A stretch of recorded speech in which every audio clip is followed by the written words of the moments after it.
In the winter of 1882, in a park in Budapest, a young man stopped mid-stride during an evening walk, frozen by a vision of a rotating magnetic field that had arrived fully formed in his mind, and in that single moment, the future of electrical power revealed itself to someone the world had not yet learned to notice.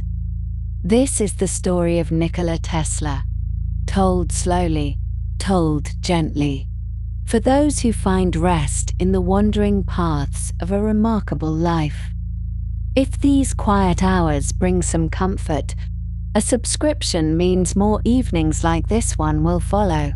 The gas lamps of 19th century Europe flicker distantly now. The hum of a world not yet wired for alternating current settles into silence. And the mind can soften as we turn toward the beginning, toward a small village in the mountains of what was then the Austrian Empire, where a storm was said to be raging on the night he was born. And so the story begins. Nikola Tesla was born on the 10th of July, in the year 1856, in a small village called Smiljan, which at that time lay within the Croatian military frontier of the Austrian Empire, a region of rolling hills and quiet farmland where life moved according to the rhythms of the seasons and the customs of the Serbian Orthodox Church.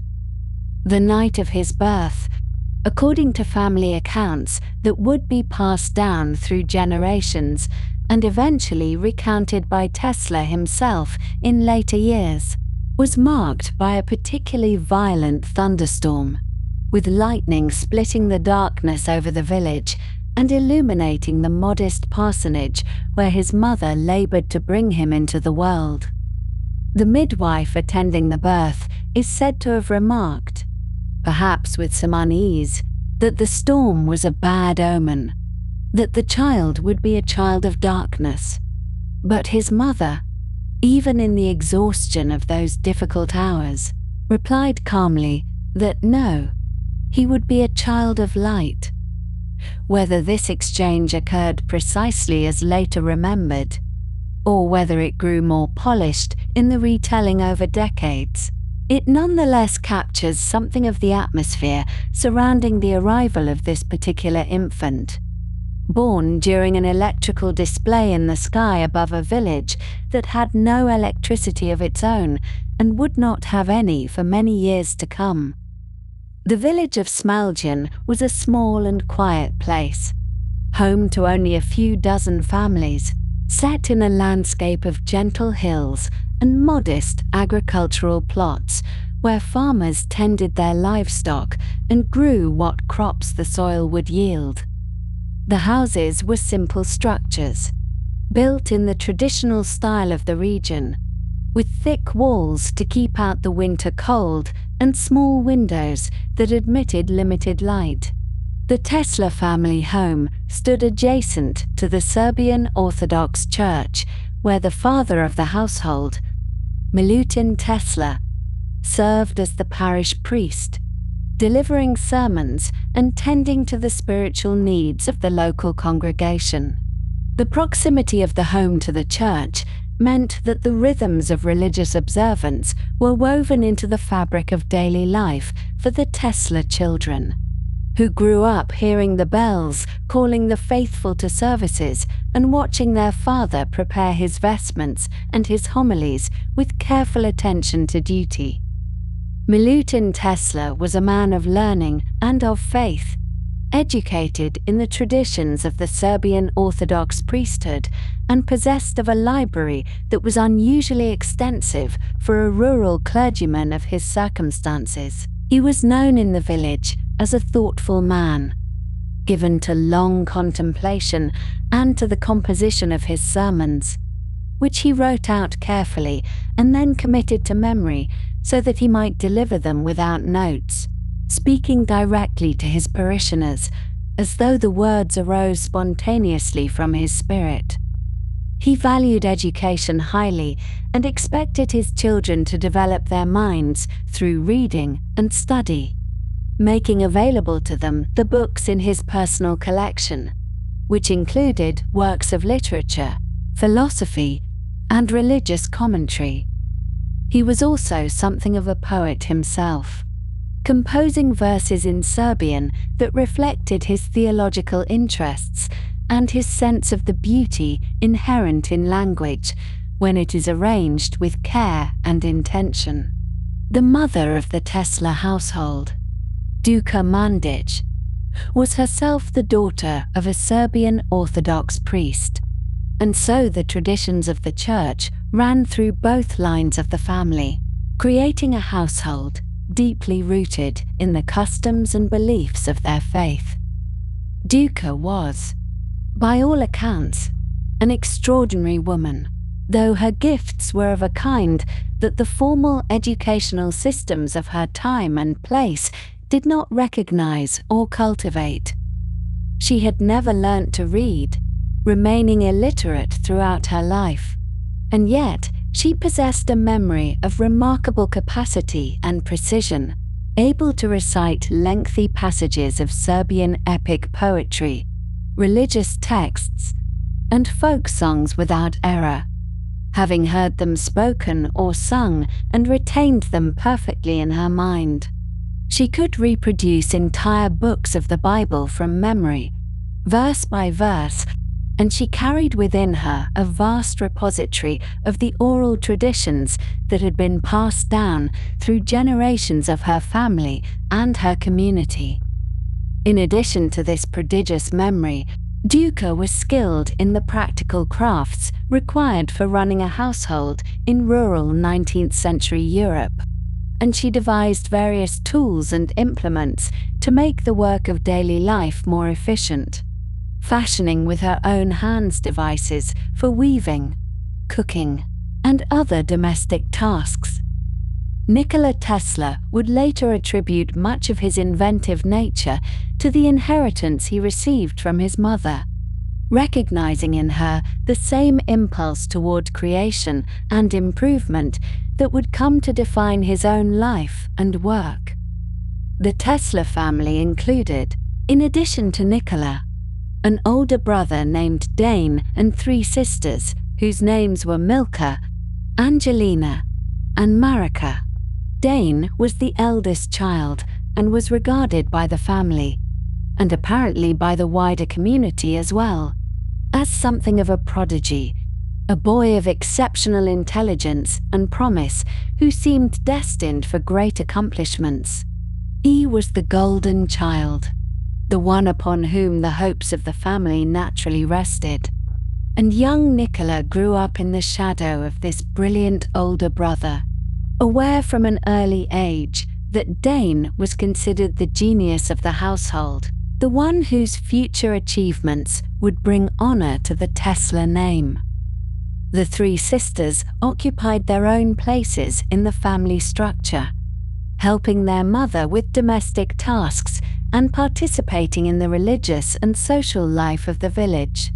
Though the historical record preserves less detail about their early lives than it does about the 2 brothers whose fates would diverge so dramatically, the childhood years in Smiljan unfolded according to patterns that would have been familiar to any family in the region during that era, with the passage of time marked by the agricultural calendar, the cycle of feast days and fasting periods observed by the Serbian Orthodox Church, and the small events that constitute the texture of village life.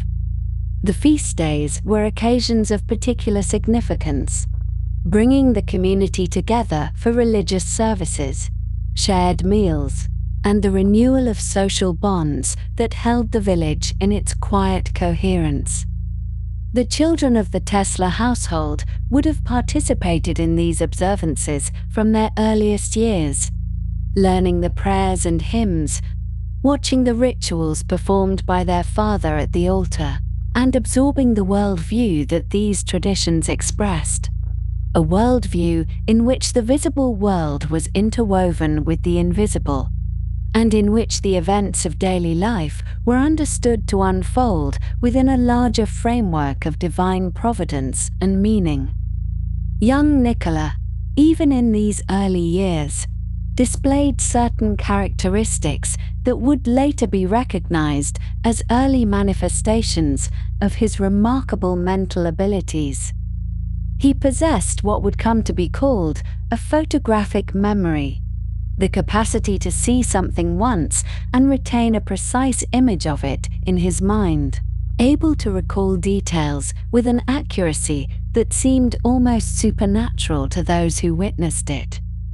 More striking still was his ability to visualize objects and processes entirely within his imagination, to construct in his mind complete and detailed images of machines, mechanisms, and devices, and to examine them from all angles, to set them in motion, and to observe their operation, all without putting pencil to paper or hand to materials.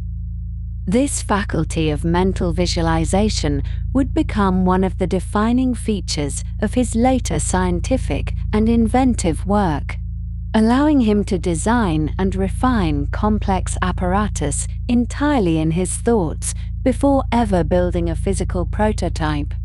But in childhood, it manifested in simpler ways, in his ability to picture things clearly, to hold images steady in his mind, and to manipulate them according to his will.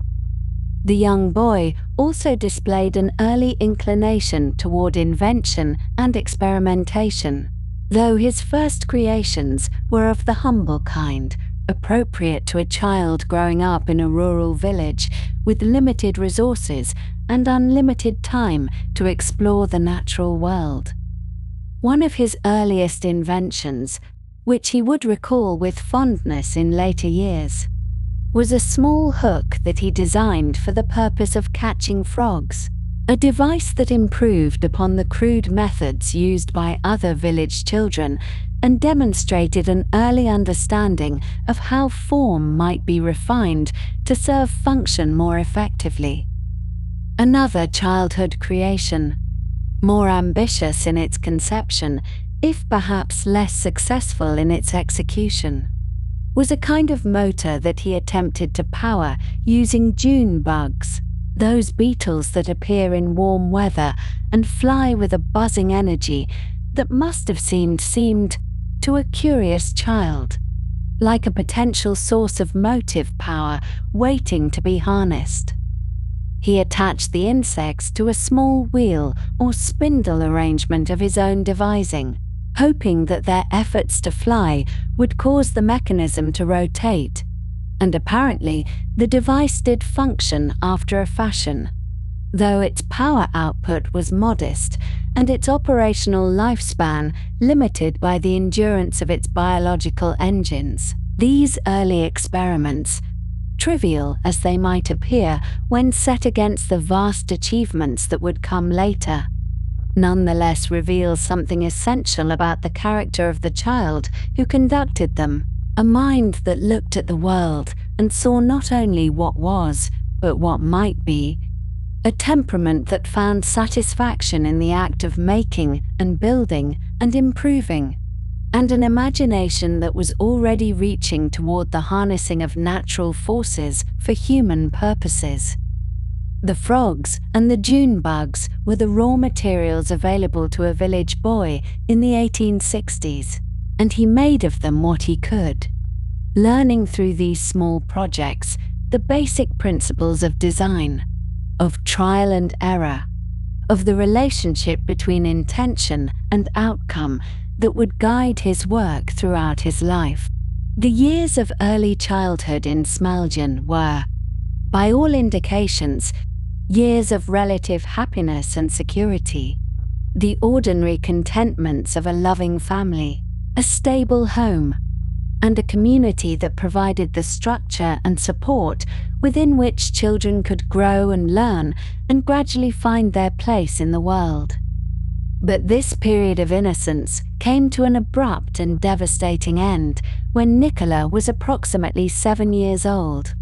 with an event that would cast a long shadow over the rest of his life and leave psychological wounds that never fully healed. His older brother, Dane, the brilliant one, the family genius upon whom so many hopes had rested, was killed in an accident involving a horse. The precise circumstances of the accident are not entirely clear from the historical record, with some accounts suggesting that Dane was thrown from the horse and others indicating different details. But the essential fact is that the golden boy of the Tesla family died suddenly and traumatically, leaving his parents bereft and his younger brother struggling to comprehend a loss that seemed to defy all sense and meaning. The death of Dane transformed the family's grief into something that the surviving children had to navigate as best they could. And for young Nikola, the burden was compounded by feelings of guilt that attached themselves to his memory of the accident and refused to be dislodged by reason or time. Whether he had been present when the accident occurred, or whether his guilt arose from some other source, perhaps from the ordinary sibling rivalries and resentments that he might have harbored toward his more favored brother, the psychological effect was profound and lasting.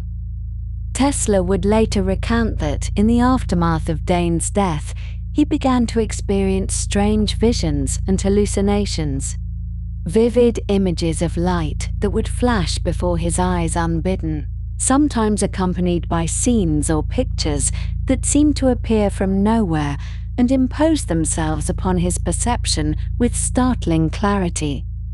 These episodes were disturbing to the young boy, who did not understand their origin or their meaning, and they marked the beginning of a pattern of unusual mental experiences that would recur throughout his life, sometimes troubling him and sometimes as he learned to direct and control them, becoming tools that he could use in his creative and scientific work. The visions of light that plagued him in the wake of his brother's death were, in a sense, the shadow side of the same mental capacities that allowed him to visualize machines and devices with such extraordinary clarity, the same powerful imagination that could conjure helpful images when directed by conscious intention, could also, when triggered by trauma or left unguided, produce images that were unwanted and distressing.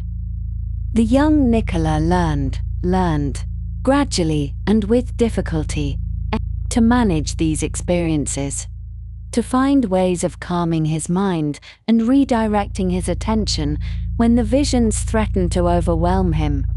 And in this process, he began to develop the techniques of mental discipline that would serve him throughout his career as an inventor and scientist. In the year 1862, following the terrible loss of young Dane, the Tesla family found themselves leaving the small village of Smiljan, where so much joy and so much sorrow had been contained within the walls of their modest home beside the Serbian Orthodox Church.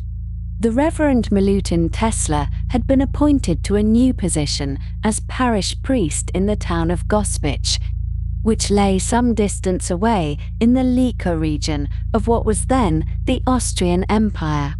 And so the family gathered their belongings, their books, their memories, both gentle and painful, and made the journey to begin again in a place where perhaps the shadows of grief might feel somewhat less immediate. Young Nikola was only 6 years old at the time of this move, still carrying within him the weight of his brother's death, still experiencing those strange visions of light and form that would flash before his eyes unbidden, and yet also beginning to show the first signs of that remarkable mind which would one day reshape the very nature of how humanity understood and harnessed the invisible forces of the natural world. Gospić was a larger town than Smiljan had been, with cobblestone streets and municipal buildings, and a sense of civic life that the tiny village could not have offered. And here, the Tesla family settled into the rhythms of a new existence, with Milutin tending to his parish duties and Duca managing the household with her characteristic ingenuity and quiet strength. The town sat in a valley surrounded by the gentle slopes of the Velebit Mountains, and the air there was clean and carried with it the scent of pine forests and the distant coolness of higher elevations. And in this setting, young Nikola began his formal education in earnest, attending the local primary school where he would first encounter the structured world of lessons and examinations and the measured acquisition of knowledge that would occupy so much of his youth. It was during these early school years in Gospić that Nikola's teachers began to notice something quite unusual about the slender, dark-haired boy who sat in their classrooms. For when problems of arithmetic were presented to the class, young Tesla would arrive at the correct answer with a speed that seemed almost impossible, as though he were not calculating at all, but simply reading the solution from some invisible page that only he could see. This ability, which Tesla himself would later describe as a kind of mental visualization, so complete and so vivid that he could manipulate numbers and shapes and mechanical forms entirely within the theater of his imagination, was not always met with the appreciation one might expect. Indeed, his teachers, accustomed to watching students labor through problems step by careful step, pencils scratching across slates as they worked through each stage of a calculation, found it difficult to believe that this quiet boy could genuinely solve complex mathematical problems without showing any written work whatsoever. And on more than one occasion, young Nikola found himself accused of cheating, of somehow having obtained the answers beforehand through dishonest means. These accusations, though hurtful to a child who was simply doing what came naturally to his unusual mind, did not diminish Tesla's abilities nor dampen his growing fascination with the mathematical principles that governed the physical world. He continued to solve problems in his head, constructing elaborate mental models of numerical relationships and geometric forms, seeing in his imagination the way that equations balanced and resolved themselves, the way that curves and angles interacted with one another according to rules that seemed to him as beautiful as they were precise. His teachers eventually came to accept, if not fully understand, that this student was simply different from the others, possessed of a mental faculty that operated by principles they could not quite comprehend, and they allowed him to continue in his unconventional way of working. It was also during his time at the gymnasium in Gospić that Nikola Tesla first encountered the phenomenon that would come to define his life's work, though at this early stage it appeared to him simply as one of many marvels demonstrated by his physics teacher in the modest classroom laboratory. The teacher had assembled various pieces of apparatus, coils of wire and magnets, and simple electrical devices, and during one particular lesson, he demonstrated how electrical current could be made to flow through a circuit, how it could cause a small motor to turn or a spark to jump across a gap between two metal points. For most of the students, this was merely an interesting curiosity, a diverting break from the more tedious work of memorizing formulae and reciting principles from their textbooks. But for young Nikola, watching that spark leap through the air, seeing the invisible force made momentarily visible in that brief flash of light, something profound stirred within his imagination. He did not yet understand the deeper principles at work, the relationship between electricity and magnetism that would later become so central to his thinking.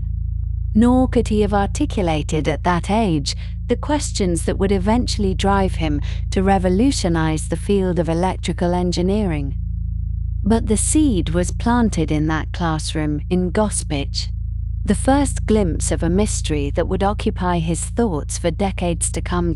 And, though many years would pass before he began to formulate his theories about alternating current and rotating magnetic fields, one can trace a line backward from those later achievements to this early moment of wonder, this first encounter with the strange and powerful force that moved without being seen and acted at distances without any visible connection. In 1870, when Nikola was 14 years old, the family made arrangements for him to continue his education at the Higher Real Gymnasium in the city of Karlovac, which was considered a more prestigious institution than what Gospić could offer, and which would provide the young man with a more rigorous grounding in the sciences and mathematics that so captured his interest.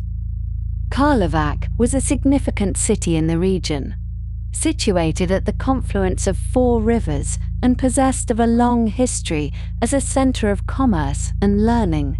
And here, Tesla took up residence with relatives while attending his classes, finding himself suddenly immersed in a more demanding academic environment than he had previously known. The Higher Real Gymnasium followed a curriculum that typically required 4 years to complete, progressing through increasingly advanced studies in mathematics, physics, languages, and the other subjects deemed essential for a proper education.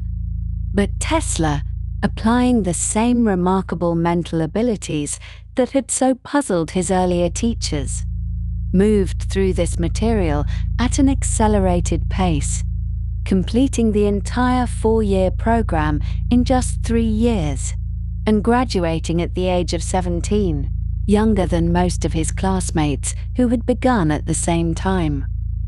This achievement was a testament not only to his intellectual gifts, but also to the intensity with which he devoted himself to his studies, spending long hours with his books and his thoughts, often working late into the night when others had long since retired to their beds.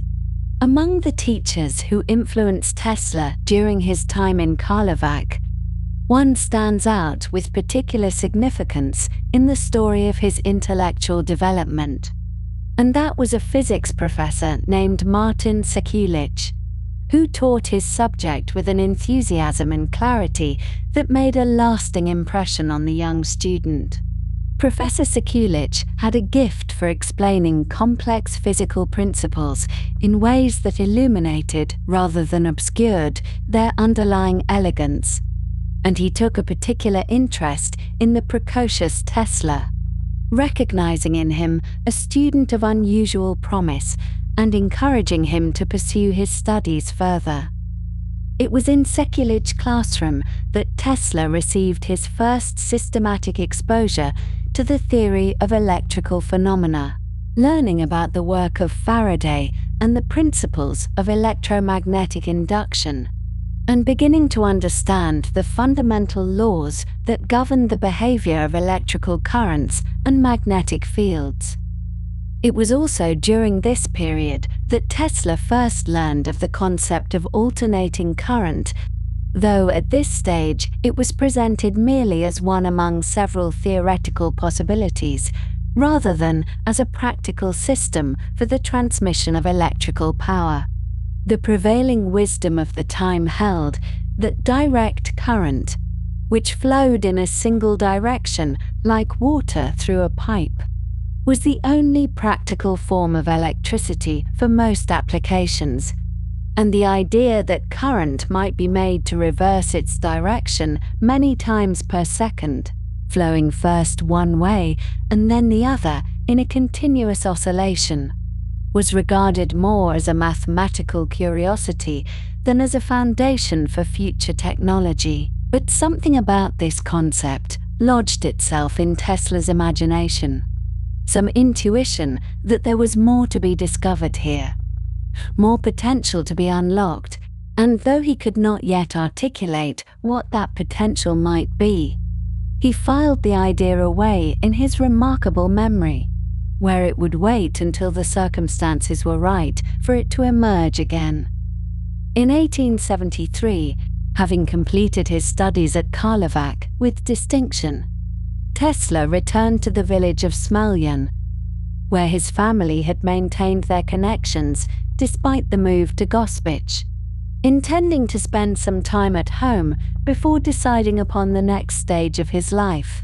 His father Milutin had long harbored hopes that his surviving son would follow him into the priesthood, carrying on the family tradition of service to the Serbian Orthodox Church. And there had been discussions and gentle arguments about this matter, with Nikola expressing reluctance to commit himself to a path that would take him away from the scientific studies he loved. But these debates were soon interrupted by a far more pressing concern.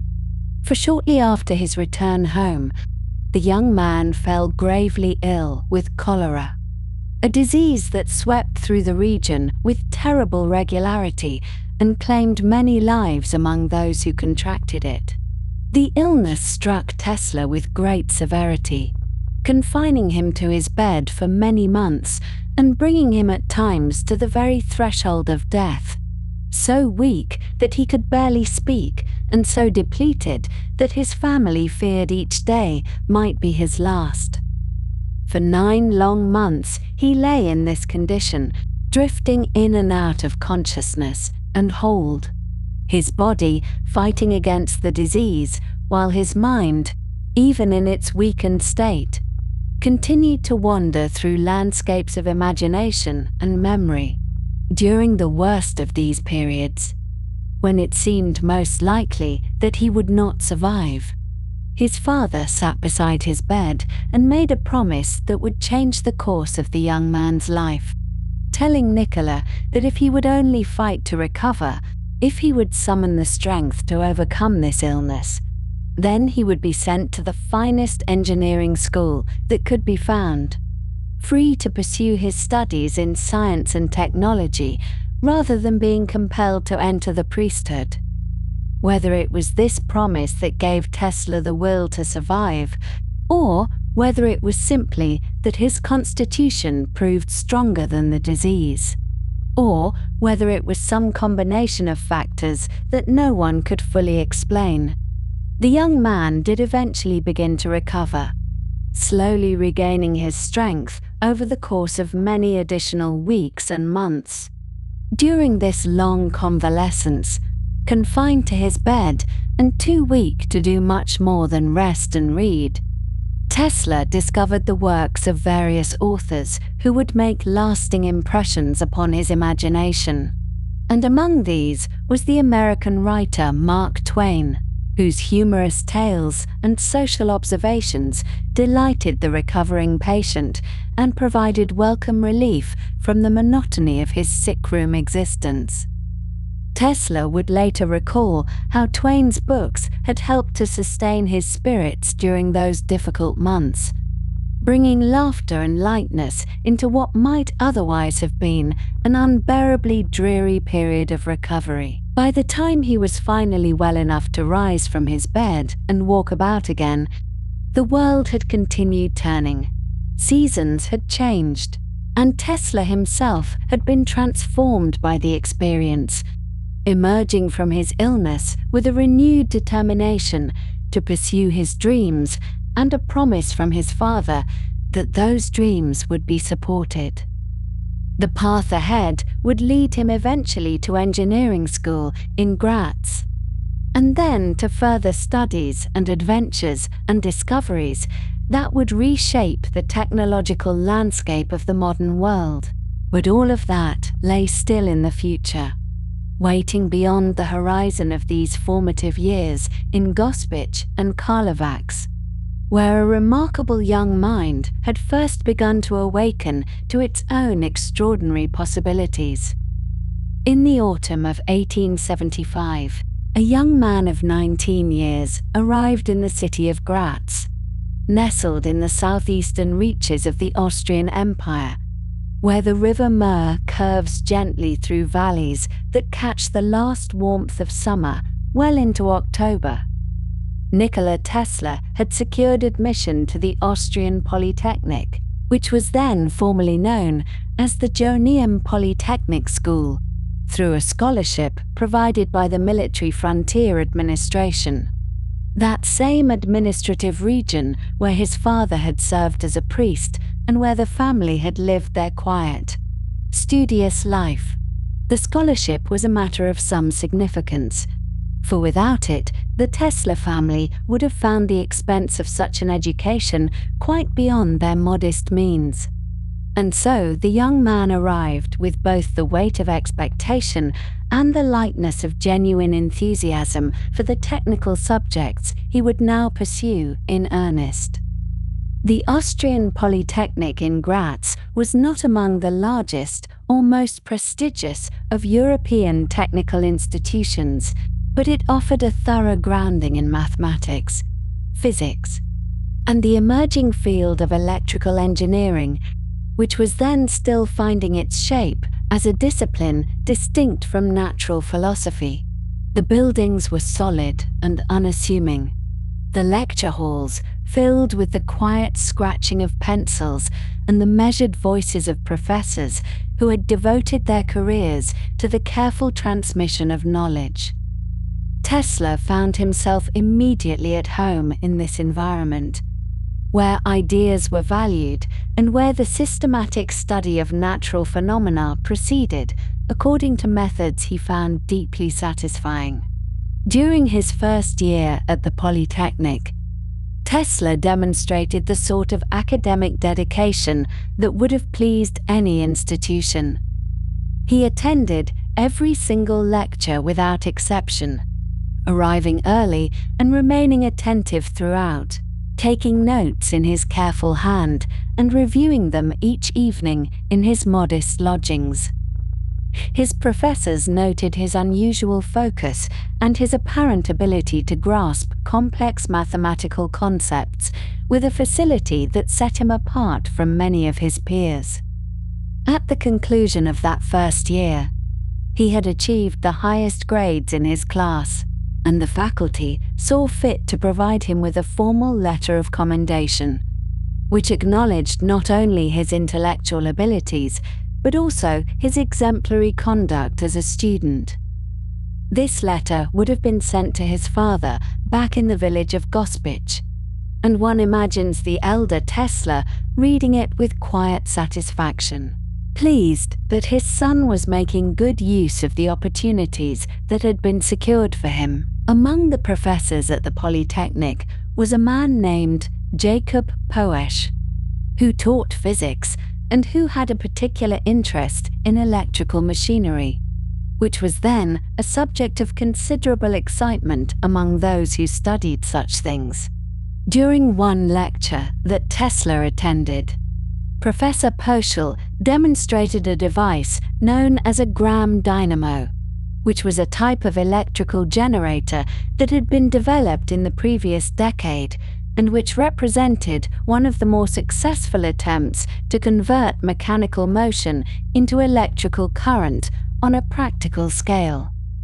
The machine hummed and whirred as the professor explained its operation, and the students watched with varying degrees of interest as the device performed its function. What caught Tesla's attention, and what would remain lodged in his mind for years to come, was the sparking that occurred at the commutator, which is the component of such machines responsible for reversing the direction of current flow at precisely the right moments. The commutator consisted of a rotating cylinder with segments that made and broke contact with stationary brushes, and each time contact was made or broken, small sparks would leap across the gap, producing a crackling sound and a faint smell of ozone. To most observers, this sparking was simply an inevitable feature of such machines, a minor inconvenience that accompanied their otherwise useful operation. But Tesla found himself troubled by it, sensing that this was not merely an engineering nuisance, but rather a symptom of some deeper inefficiency in the design itself.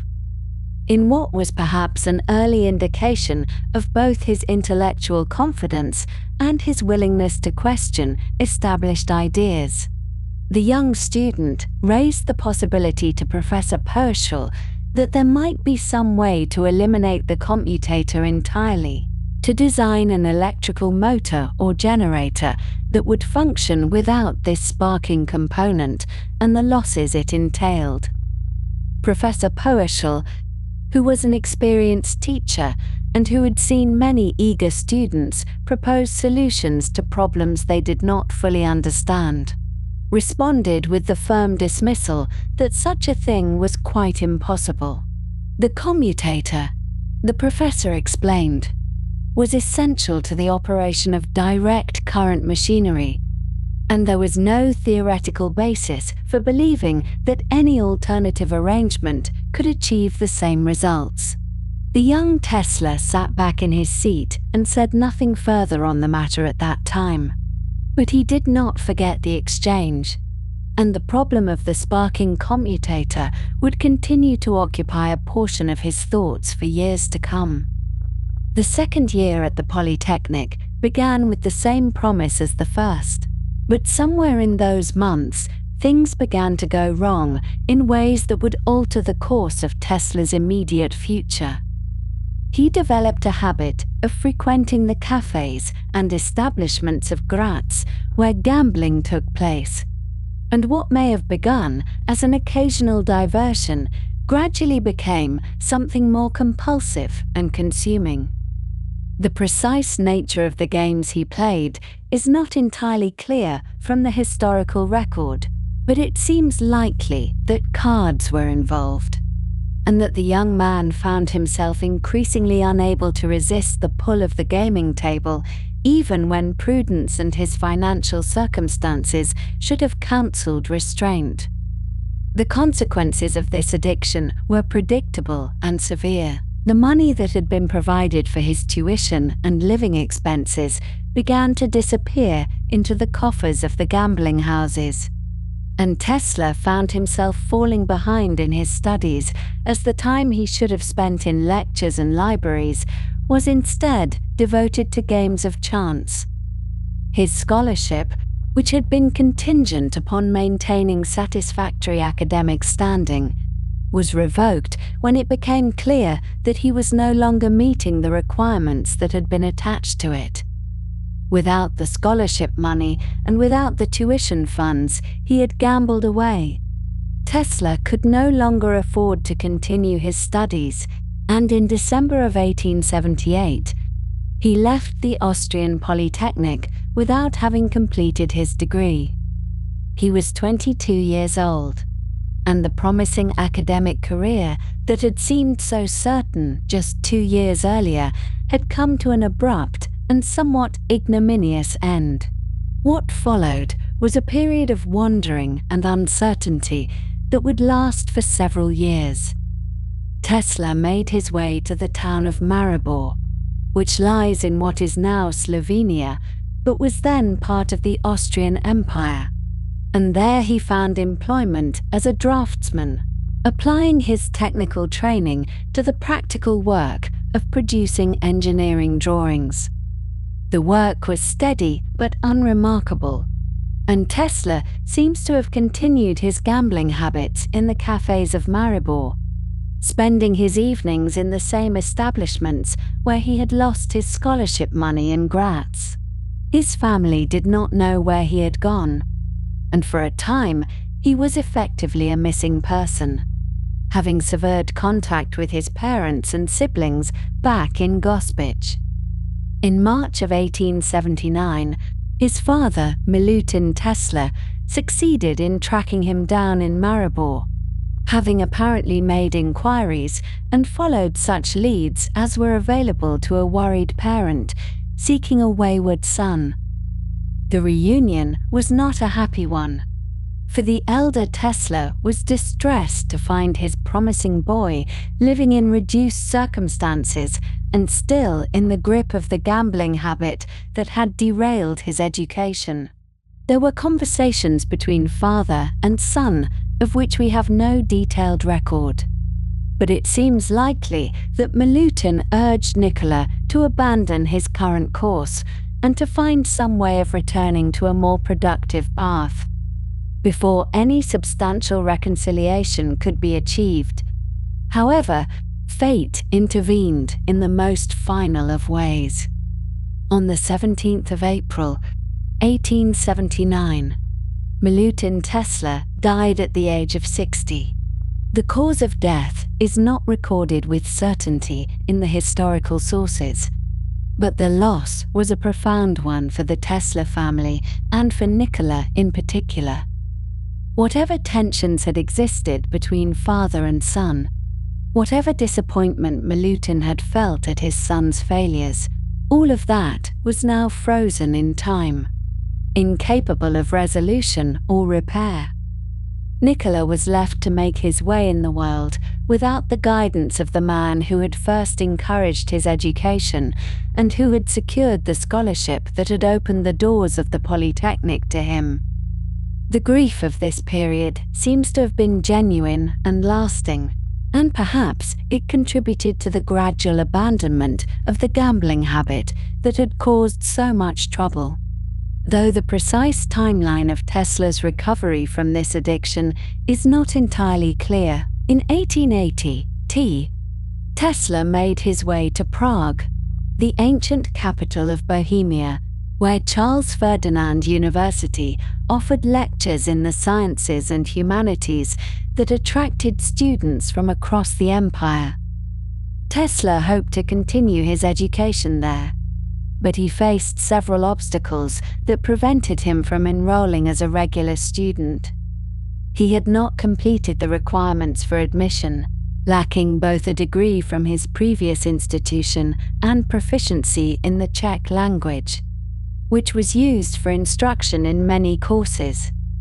Nevertheless, he was able to audit lectures, sitting in on classes in physics and mathematics without receiving formal credit or working toward a degree.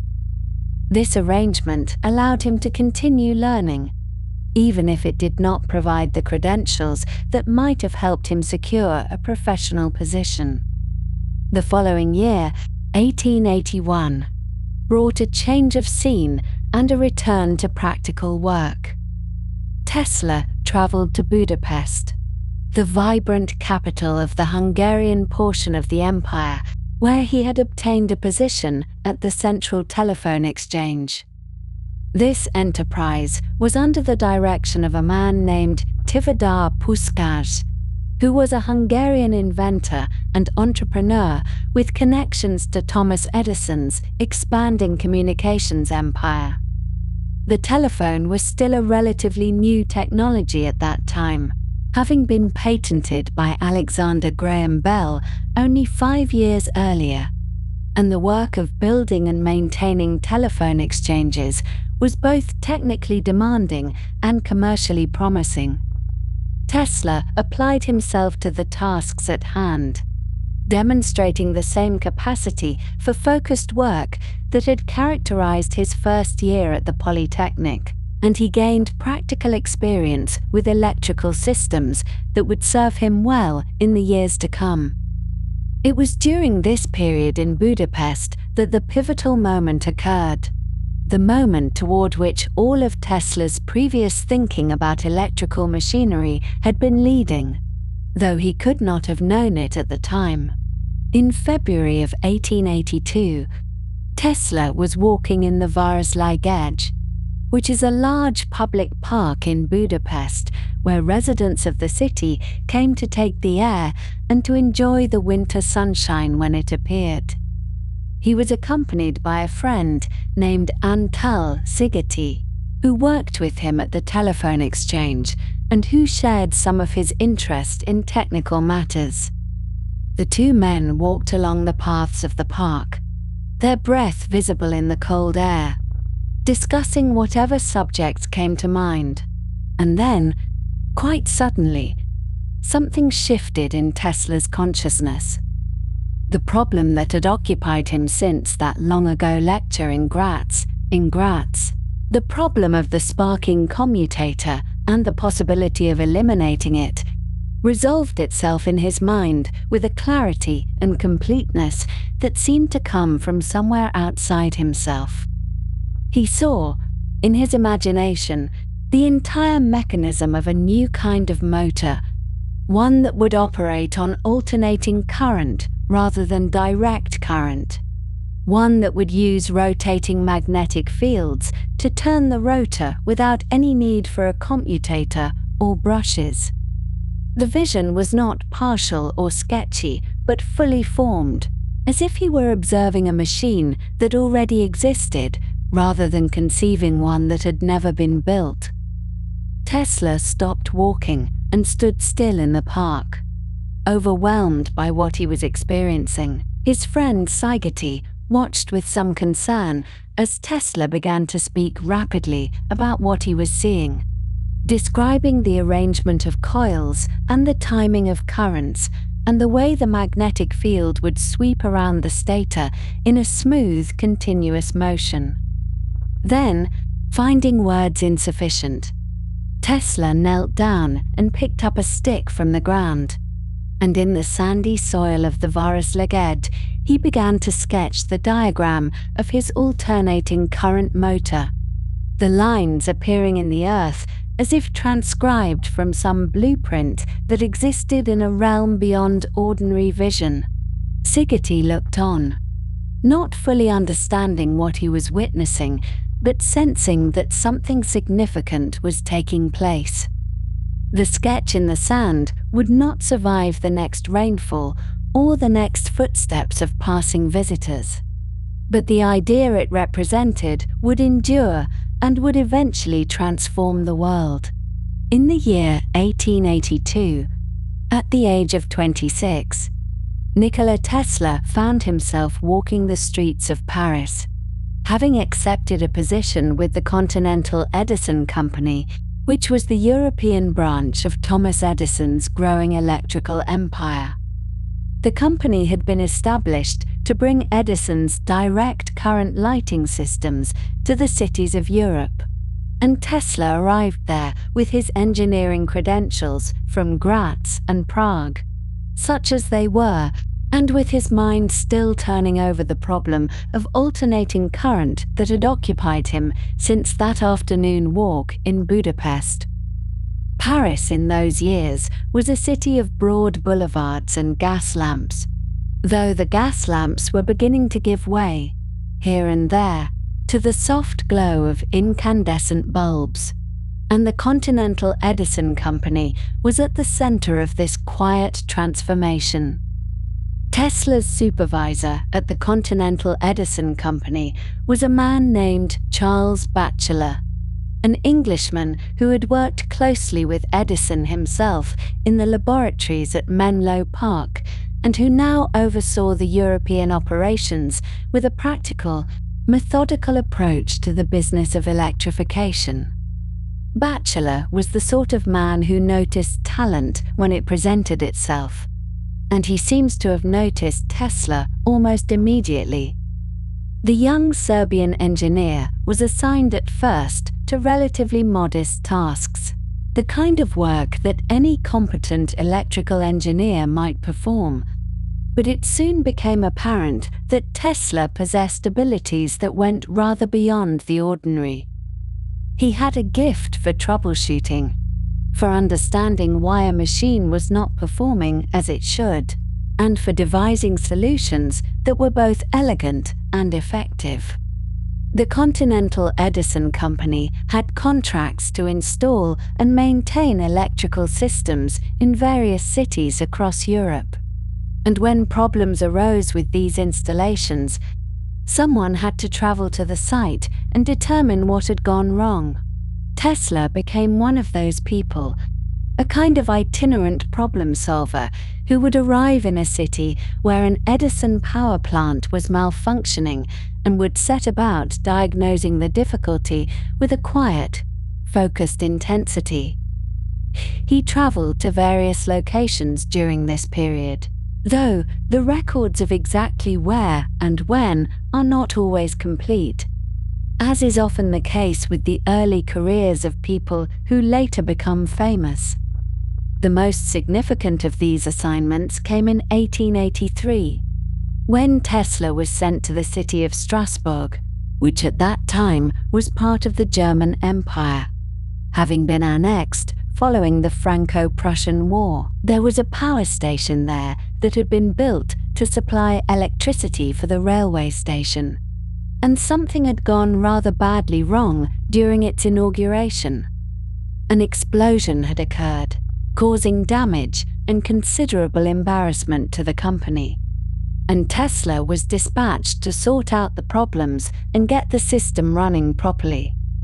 He spent several months in Strasbourg attending to this work, living in modest lodgings and laboring over the faulty equipment.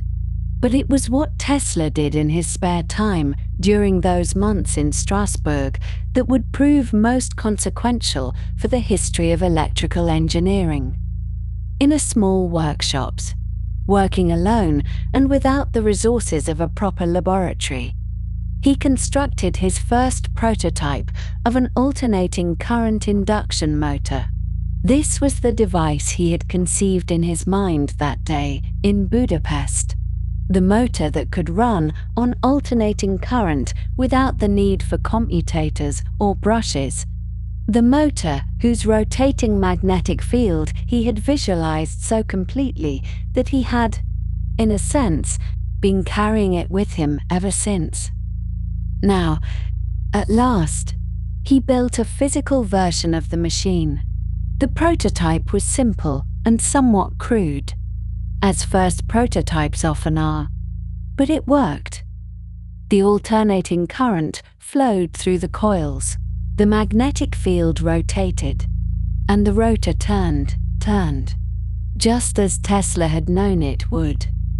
One imagines him in that small workshop in Strasbourg, watching the motor spin, knowing that he had proven the principle that had occupied his thoughts for so long.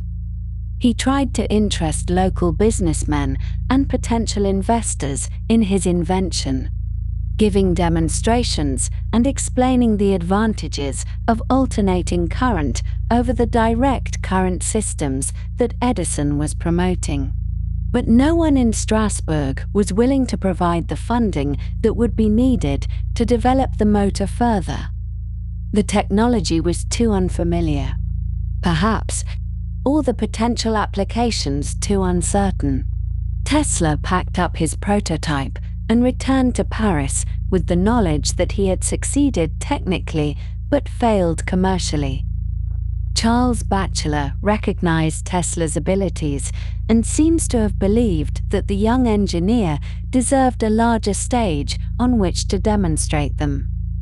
According to accounts that emerged later, Batchelor provided Tesla with a letter of introduction to Thomas Edison himself, recommending that Edison meet with this promising young man and consider offering him a position at the Edison Works in New York.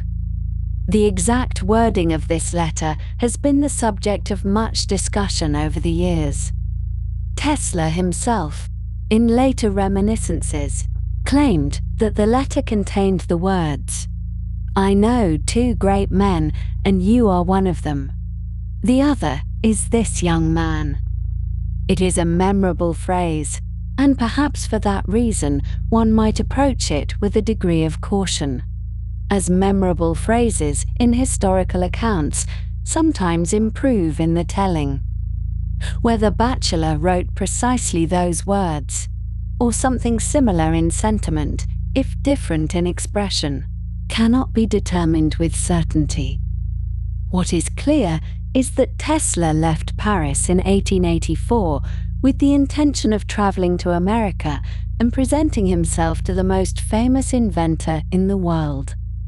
The journey across the Atlantic was not without incident, as Tesla's belongings were stolen during the crossing, and he arrived in New York City on the 6th of June, 1884, with very little to his name. Later accounts, including Tesla's own, would state that he possessed at that moment exactly 4 cents, a book of poetry, a few articles of clothing, and a collection of mathematical calculations for a flying machine that he had been working on in his spare moments.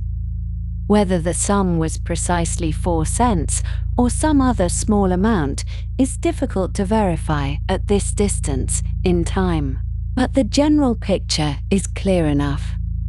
Tesla arrived in America with almost nothing except his ideas and his determination. He made his way to the Edison Machine Works, which was located on Pearl Street in Lower Manhattan, near the site of the Pearl Street station that had begun supplying direct current electricity to customers in that neighborhood just 2 years earlier. Edison himself was often present at the Pearl Street headquarters, overseeing the various projects that were underway and meeting with engineers and businessmen and anyone else who might be useful to his enterprises. Tesla presented himself and his letter of introduction, and by some accounts, Edison agreed to hire him on the spot, perhaps recognizing something of himself in this intense young foreigner with his foreign accent and his strange ideas about electrical machines. What followed was a period of extraordinarily demanding work. Tesla was set to the task of improving Edison's direct current dynamos, the generators that produced the electricity for the Edison lighting systems. These machines were large and complex and prone to various inefficiencies, and there was always pressure to make them more reliable and more powerful. Tesla threw himself into this work with the kind of obsessive dedication that would characterize his entire career. He worked long hours, sometimes beginning early in the morning and continuing until late at night, day after day, rarely taking time for rest or recreation. Edison, who was himself famous for his own grueling work habits and who slept very little, seems to have appreciated this dedication, at least initially. The nature of the work was practical and immediate. There were problems to be solved, improvements to be made, and deadlines to be met. Tesla applied his considerable abilities to these tasks, redesigning components, recalculating parameters, and testing modifications. He was good at this kind of work, even though his heart was really elsewhere, with his alternating current motors and his visions of a world powered by AC rather than DC.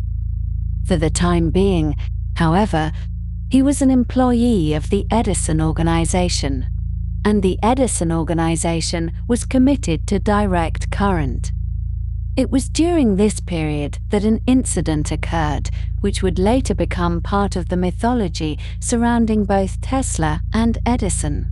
According to Tesla's account, Edison offered him a substantial sum of money, sometimes reported as $50,000, if he could successfully redesign and improve the Edison dynamos. Tesla accepted the challenge and worked intensively on the problem for many months, eventually producing designs that represented significant improvements over the existing machines. When he went to Edison to claim the promised reward, however, he was told that the offer had been a joke. Edison, according to this account, remarked that Tesla did not understand American humor. Whether this exchange happened precisely as Tesla later described it is a matter of some historical uncertainty. $50,000 was an enormous sum in 1885, equivalent to well over $1 million in later currency, and it seems unlikely that Edison would have made such an offer seriously, even as an incentive for exceptional work. It is possible that some promise was made and then not honored, or that a misunderstanding occurred between the two men, whose backgrounds and temperaments were so very different. Edison was a practical man, largely self-taught, who worked by systematic experimentation and who had little patience for abstract theory. Tesla was a visionary, educated in the mathematical traditions of European engineering, who could see entire machines operating in his mind before a single component had been built. They were perhaps destined not to understand each other very well. What is certain is that Tesla resigned from the Edison organization in the spring of 1885, dissatisfied with his compensation and perhaps with other aspects of his treatment there. He had been with Edison for less than a year, and he left without having advanced his own ideas about alternating current and without having made his fortune. He was once again, as he had been when he arrived in New York, a man with ideas but without the resources to develop them. Following his departure from Edison, Tesla attempted to establish his own company. In 1886, he helped to form the Tesla Electric Light and Manufacturing Company, which was based in Rahway, New Jersey, a small city not far from New York. The company was intended to develop and market an improved arc lighting system that Tesla had designed, which used a novel form of commutator and offered certain advantages over existing arc lamps. Arc lighting was a well-established technology by this time, used for street lighting and other applications where a bright, harsh light was acceptable, and there seemed to be commercial potential in an improved version. But the venture did not go well. Tesla was a brilliant engineer, but an inexperienced businessman, and his investors seemed to have been more interested in making quick profits from the arc lighting patents than in supporting Tesla's longer-term research into alternating current. There were disagreements about the direction of the company, and eventually Tesla found himself forced out of his own organization. The investors retained control of the patents and the business, and Tesla was left with nothing but worthless stock certificates to show for his efforts. It was a bitter outcome, and the year that followed was one of the most difficult of Tesla's life.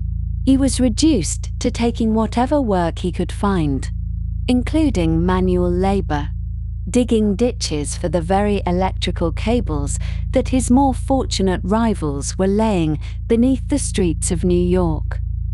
He later recalled this period as one of great hardship and humiliation, a time when his dreams of revolutionizing the world with alternating current must have seemed very far away indeed. And yet he persisted, as remarkable people sometimes do, holding on to his ideas and waiting for the opportunity that would eventually come.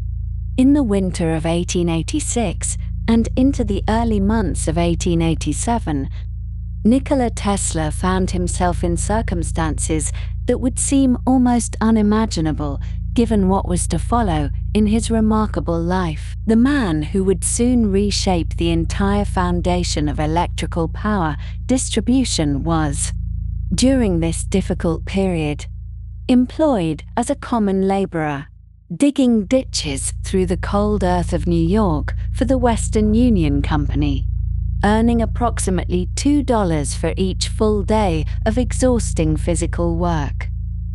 His hands, which had so recently sketched the elegant curves of rotating magnetic fields and dreamed of machines that could harness the very forces of nature, were now calloused and roughened from gripping the wooden handle of a shovel, breaking through frozen ground and moving heavy soil from one place to another. It was humbling work, the sort of labor that pays no attention to the brilliance of the mind directing the body, and Tesla later recalled this period with a particular kind of quiet sadness, though never with bitterness, as he understood that sometimes the path forward must wind through unexpected and difficult terrain before emerging into clearer country. The circumstances that had led to this low point were connected to his departure from the Edison organization and a subsequent failed venture with investors who had promised to support his alternating current research, but who ultimately proved interested only in arc lighting systems, leaving Tesla without his laboratory, without income, and holding worthless stock certificates in a company that had dissolved beneath him. During those cold months of manual labor, Tesla continued to think about his polyphase system, turning the problems over in his mind, even as his body performed the repetitive motions of digging. And he spoke occasionally with his foreman about his electrical ideas, though such conversations must have seemed strange indeed, coming from a man covered in the dust and sweat of ditch work. Fortune, which had treated Tesla rather unkindly in the preceding years, began to shift its disposition in the spring of 1887, when Tesla's foreman introduced him to Alfred S. Brown, who served as superintendent for the Western Union Telegraph Company, and through this connection, Tesla also came to know Charles F. Peck, an attorney from Englewood, New Jersey, who had developed a keen interest in electrical developments. Brown and Peck were practical men of business who possessed the valuable combination of technical understanding and financial acumen, and after hearing Tesla describe his alternating current motor system, they recognized that they were in the presence of something genuinely significant, something that could transform the electrical industry if properly developed and brought to market. These two men agreed to provide the funding necessary for Tesla to establish a proper laboratory and to pursue his research with the dedication and resources it deserved. And in April of 1887, the Tesla Electric Company was formally incorporated, with Brown and Peck as Tesla's partners in this new enterprise.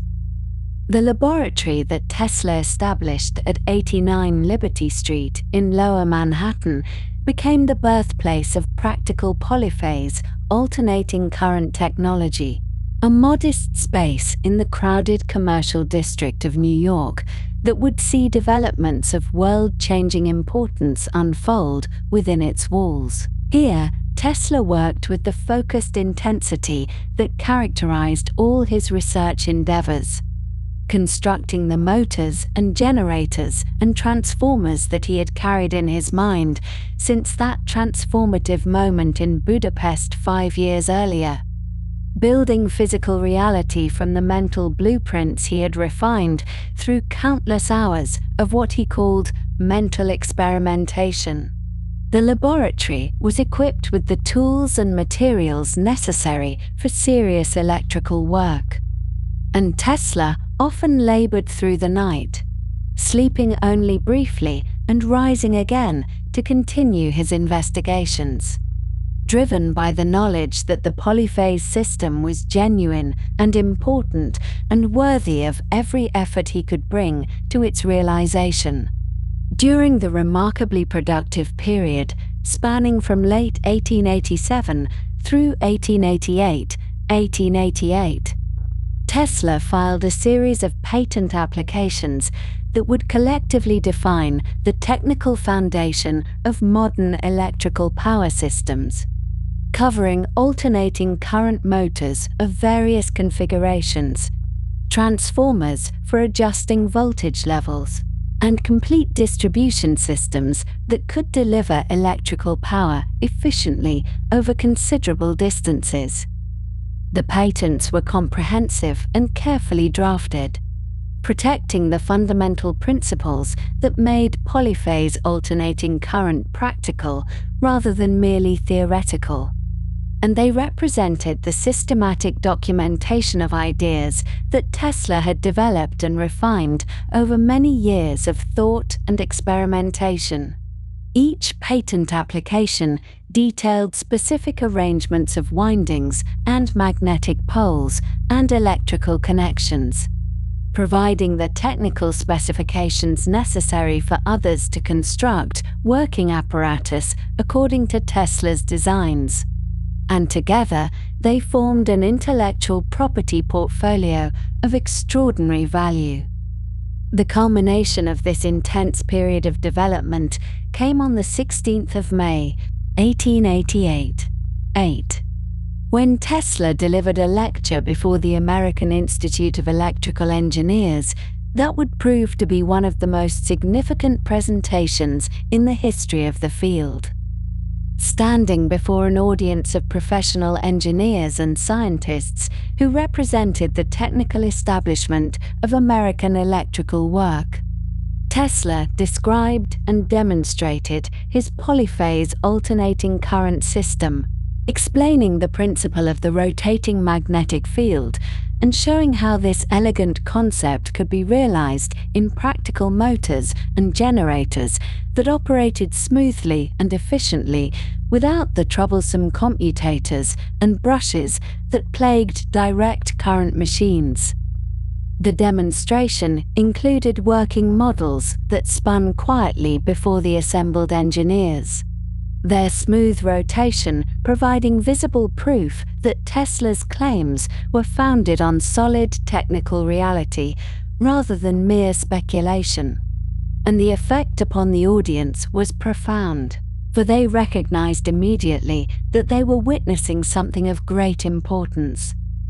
The lecture established Tesla's reputation among the engineering community and brought his work to the attention of those who had the resources and vision to bring alternating current technology to widespread practical application. Among those who took particular notice of Tesla's May lecture was George Westinghouse, the industrialist and inventor from Pittsburgh, who had already committed his considerable resources to the development of alternating current power systems. Though he had until then lacked a satisfactory motor design for use with alternating current, Westinghouse was a formidable figure in American industry, a man who had made his fortune through the air brake for railway cars and who approached the electrical business with characteristic ambition and practical shrewdness, understanding that the future of electrical power would belong to whichever system could most efficiently deliver energy to customers over long distances. Having heard reports of Tesla's lecture and the remarkable motors he had demonstrated, Westinghouse traveled to New York to meet with the inventor personally and to examine the polyphase apparatus for himself. And what he saw convinced him that Tesla had solved the fundamental problem that had been holding back alternating current development. In July of 1888, Westinghouse and Tesla concluded a licensing agreement that stands as one of the most significant business transactions in the history of electrical technology. An arrangement that brought Tesla $60,000 in immediate cash payment, along with a royalty provision of $2.50 for each horsepower of electrical capacity produced using the polyphase patents. The deal provided Tesla with substantial financial security for the first time in his American career and gave Westinghouse access to the patent portfolio that would allow his company to build a complete and practical alternating current system, from generation through transmission to utilization in motors and other devices. For both parties, The agreement represented a meeting of complementary capabilities, with Tesla providing the inventive genius and technical foundations, while Westinghouse contributed the manufacturing resources, business organization, and market access necessary to transform laboratory apparatus into commercially viable products that could serve customers across the nation. Following the conclusion of the licensing agreement, Tesla spent approximately 1 year working at the Westinghouse facilities in Pittsburgh, consulting with the company's engineers as they adapted his designs for large-scale commercial production. This period brought Tesla into direct contact with the practical challenges of manufacturing, as designs that worked beautifully in a laboratory setting often required modification to become suitable for factory production, and the Westinghouse engineers sometimes proposed changes that Tesla found difficult to accept, given his strong attachment to the specific configurations he had developed. The standard frequency used by Westinghouse, 60 cycles per second, differed from the higher frequencies Tesla had employed in his original designs, and this necessitated adjustments throughout the system that were not always to Tesla's liking, though the practical advantages of standardization ultimately prevailed. Despite occasional friction over technical details, the collaboration resulted in the refinement of the Polyphase system into a form suitable for widespread commercial deployment, laying the groundwork for the electrical infrastructure that would soon transform American society. The licensing of Tesla's patents to Westinghouse intensified an already bitter competition between proponents of alternating current and those committed to direct current technology, a struggle that has come to be known as the War of Currents.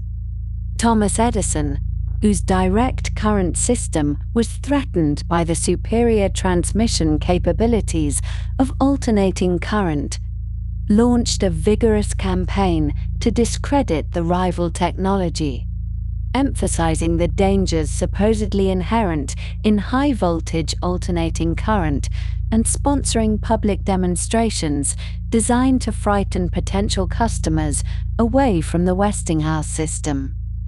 These demonstrations included the electrocution of stray animals, mostly dogs, but occasionally larger creatures, intended to show the lethal nature of alternating current.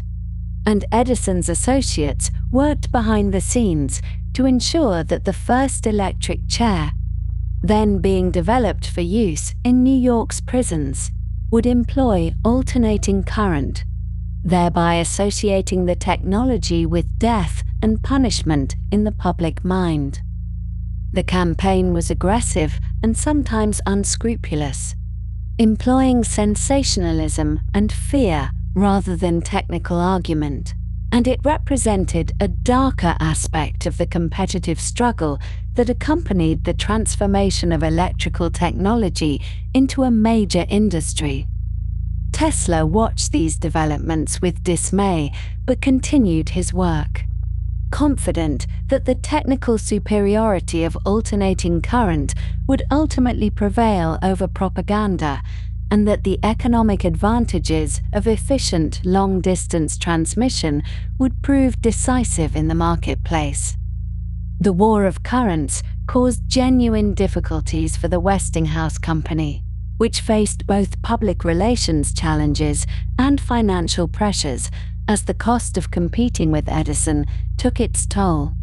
But the fundamental logic of alternating current technology could not be permanently obscured, and gradually the practical advantages of the Polyphase system gained wider recognition among utilities and industrial users who cared more about efficiency and economics than about the claims and counterclaims of competing factions. On the 30th of July, 1891, Nikola Tesla took the oath of citizenship and became a naturalized citizen of the United States of America. A formal recognition of the country that had become his home and the place where his most important work would be accomplished. Tesla approached his naturalization with genuine feeling, later describing his citizenship papers as more precious to him than any honor or recognition he had received from scientific societies or academic institutions. And throughout his life, he maintained a deep affection for his adopted country, even as he retained his pride in his Serbian heritage. The act of becoming an American citizen represented a kind of completion of the journey that had begun when Tesla left Europe in 1884. A transition from visitor to permanent member of the society in which he had chosen to pursue his life's work. In 1892, Tesla undertook a lecture tour of Europe that cemented his international reputation and brought his ideas before some of the most distinguished scientific audiences in the world. In London, he addressed the Royal Institution, speaking and demonstrating before an audience that included some of the most eminent figures in British science, among them Lord Kelvin, the great physicist and engineer whose work on thermodynamics and electrical telegraphy had made him one of the most respected scientists of the age. Sir William Crookes, whose investigations of electrical discharges in vacuum tubes had opened new fields of research, was also present, as was Sir James Dewar, known for his work on the liquefaction of gases and the development of vacuum flask technology.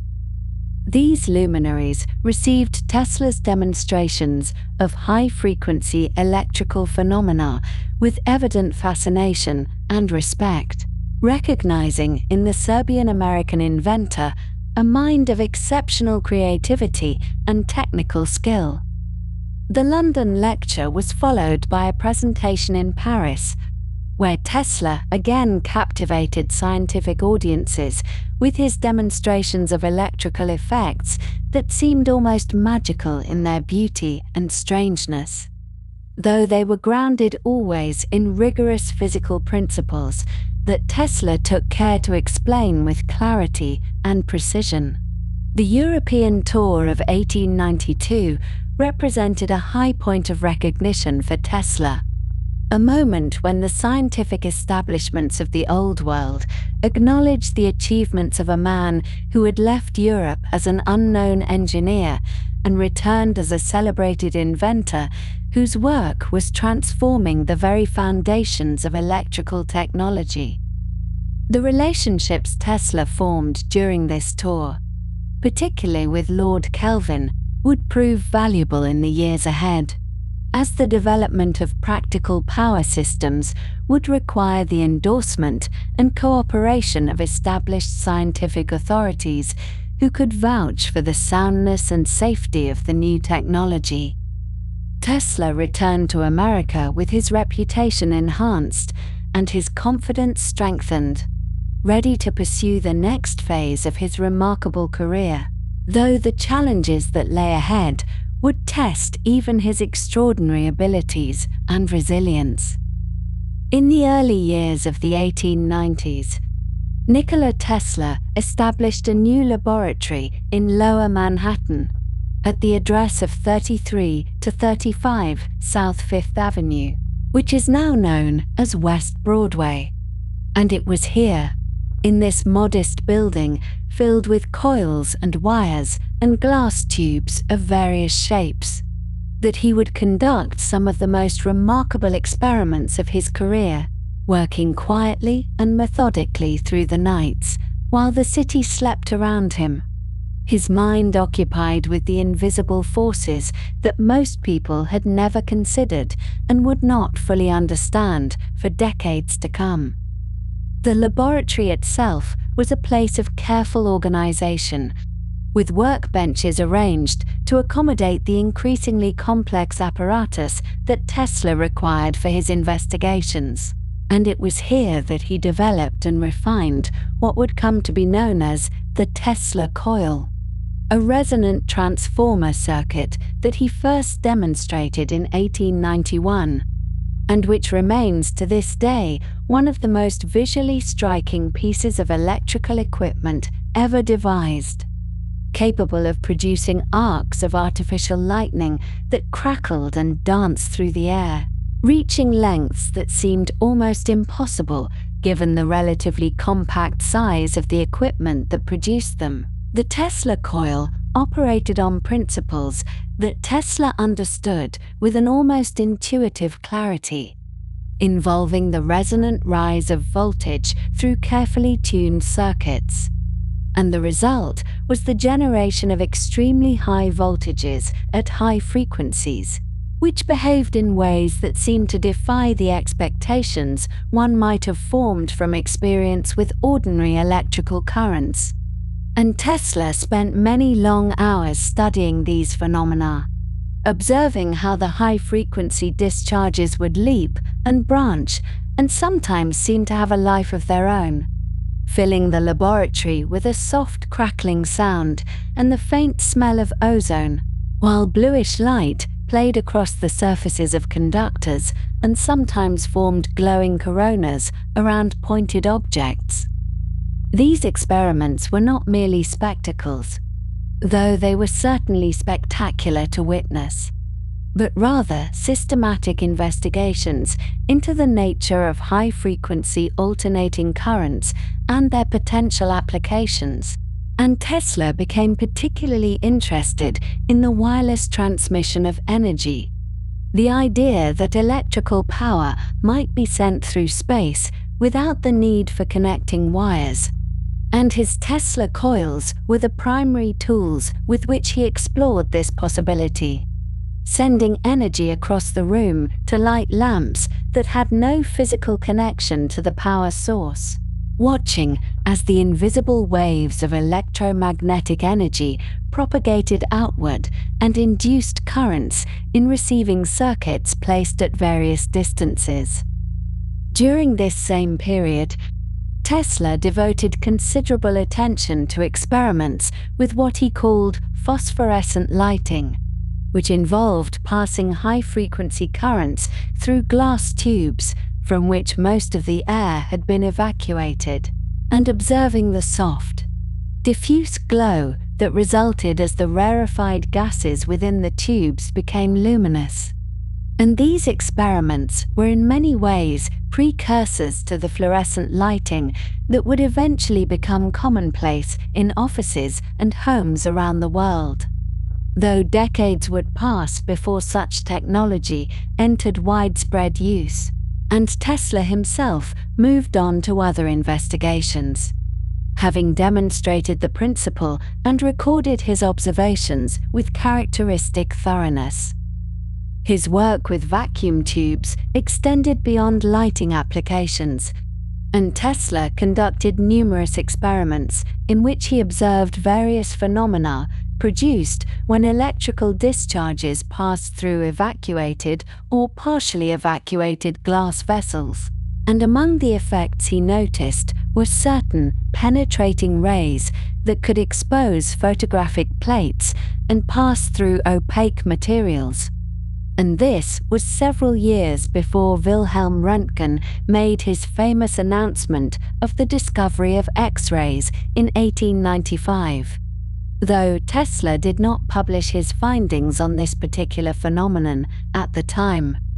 And so the credit for the discovery went to Röntgen, which was perhaps fitting in the sense that Röntgen pursued the investigation with a focused intensity and brought it to the attention of the scientific world, while Tesla had merely noted the effect among the many other curious phenomena he observed in his wide-ranging experiments, and had then continued on to other matters that seemed to him more pressing. The year 1893 brought an event of considerable significance: the World's Columbian Exposition in Chicago, a great fair intended to celebrate the 400th anniversary of Columbus's arrival in the Americas, though it opened a year late.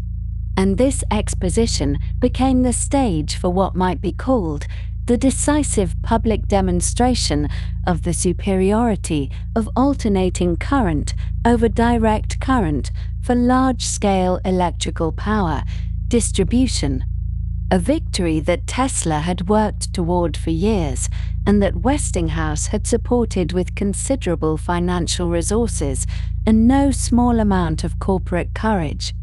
Given the fierce opposition they faced from the established interests that had invested heavily in direct current systems. The Westinghouse Electric Company won the contract to light the fair, outbidding the General Electric Company, which had absorbed many of the Edison interests. And the result was a display of electrical illumination on a scale that few visitors had ever imagined possible, with some 250,000 incandescent light bulbs casting their warm glow across the fairgrounds, turning night into a version of day and demonstrating to millions of visitors that electricity was not merely a curiosity or a luxury, but a transformative force that would reshape daily life in ways both profound and practical. The power that fed those countless bulbs was generated and distributed using the alternating current polyphase system that Tesla had conceived and patented. And the transformers and generators bore the unmistakable marks of his designs, stepping voltage up and down with an efficiency that direct current systems could not match. And the visitors who strolled through the illuminated grounds, marveling at the bright displays and the electric fountains, were witnessing the future of electrical power, though most of them probably did not realize it at the time, and simply enjoyed the pleasant glow and the festive atmosphere without giving much thought to the technical achievements that made it all possible. Tesla himself was present at the fair, and he gave demonstrations that left audiences both amazed and somewhat confused, for he would stand before them and allow high-frequency alternating currents to pass through his body, currents that would have been lethal at lower frequencies, but which, at the frequencies Tesla employed, produced no harmful effects, and he would hold glowing tubes in his hands, tubes that lit up without any visible connection to a power source, and he would explain, in his precise and accented English, the principles that made these seeming miracles possible, though many in the audience likely understood only that they were witnessing something remarkable and that the tall, thin man before them possessed knowledge that seemed to border on the mystical. Following the success at the Chicago Fair, the way was prepared for what would become one of the greatest engineering achievements of the 19th century, the harnessing of the power of Niagara Falls, and a commission had been formed under the leadership of Edward Dean Adams to evaluate proposals for this ambitious undertaking, and experts from Europe and America were consulted, including the eminent Lord Kelvin, who had initially favored direct current, but who eventually came to accept that alternating current offered advantages that could not be ignored. And in 1893, the Commission selected the Tesla and Westinghouse Polyphase alternating current system for the project, a decision that represented the definitive triumph of the technology Tesla had championed. The construction of the power station at Niagara Falls proceeded over the following years, with massive turbines being installed to capture the energy of the falling water and convert it into rotational motion, and generators based on Tesla's designs, transforming that motion into alternating electrical current. And the whole undertaking was a vast effort of engineering and construction, involving thousands of workers and millions of dollars and the coordination of countless technical details. and Tesla watched from a distance as his ideas took physical form on a scale he had scarcely dared to imagine when he had first sketched the outlines of his Polyphase system in the sands of a Budapest park more than a decade earlier. On November 16th, 1896, the power station at Niagara Falls began commercial operation, and electrical energy was transmitted to the city of Buffalo, some 26 miles away, marking the first long-distance transmission of alternating current power for commercial purposes.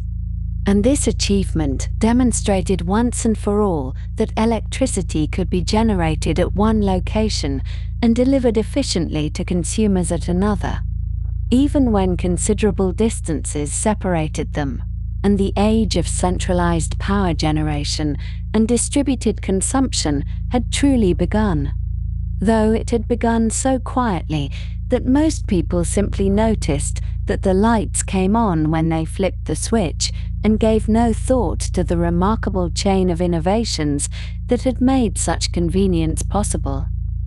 In the midst of these triumphs, there were also difficulties and setbacks, and in 1897, the Westinghouse Electric Company found itself in serious financial trouble, burdened by debts and threatened with bankruptcy, and the royalty agreement that Tesla held with the company, which entitled him to a payment for every horsepower of electrical capacity sold using his patents, represented a liability that the company could not sustain, and the potential value of these royalties, had they continued to be paid, might have amounted to $12 million or more, a vast fortune by the standards of the time, or indeed any time. Tesla was approached and asked to consider releasing Westinghouse from this obligation, and he considered the situation carefully,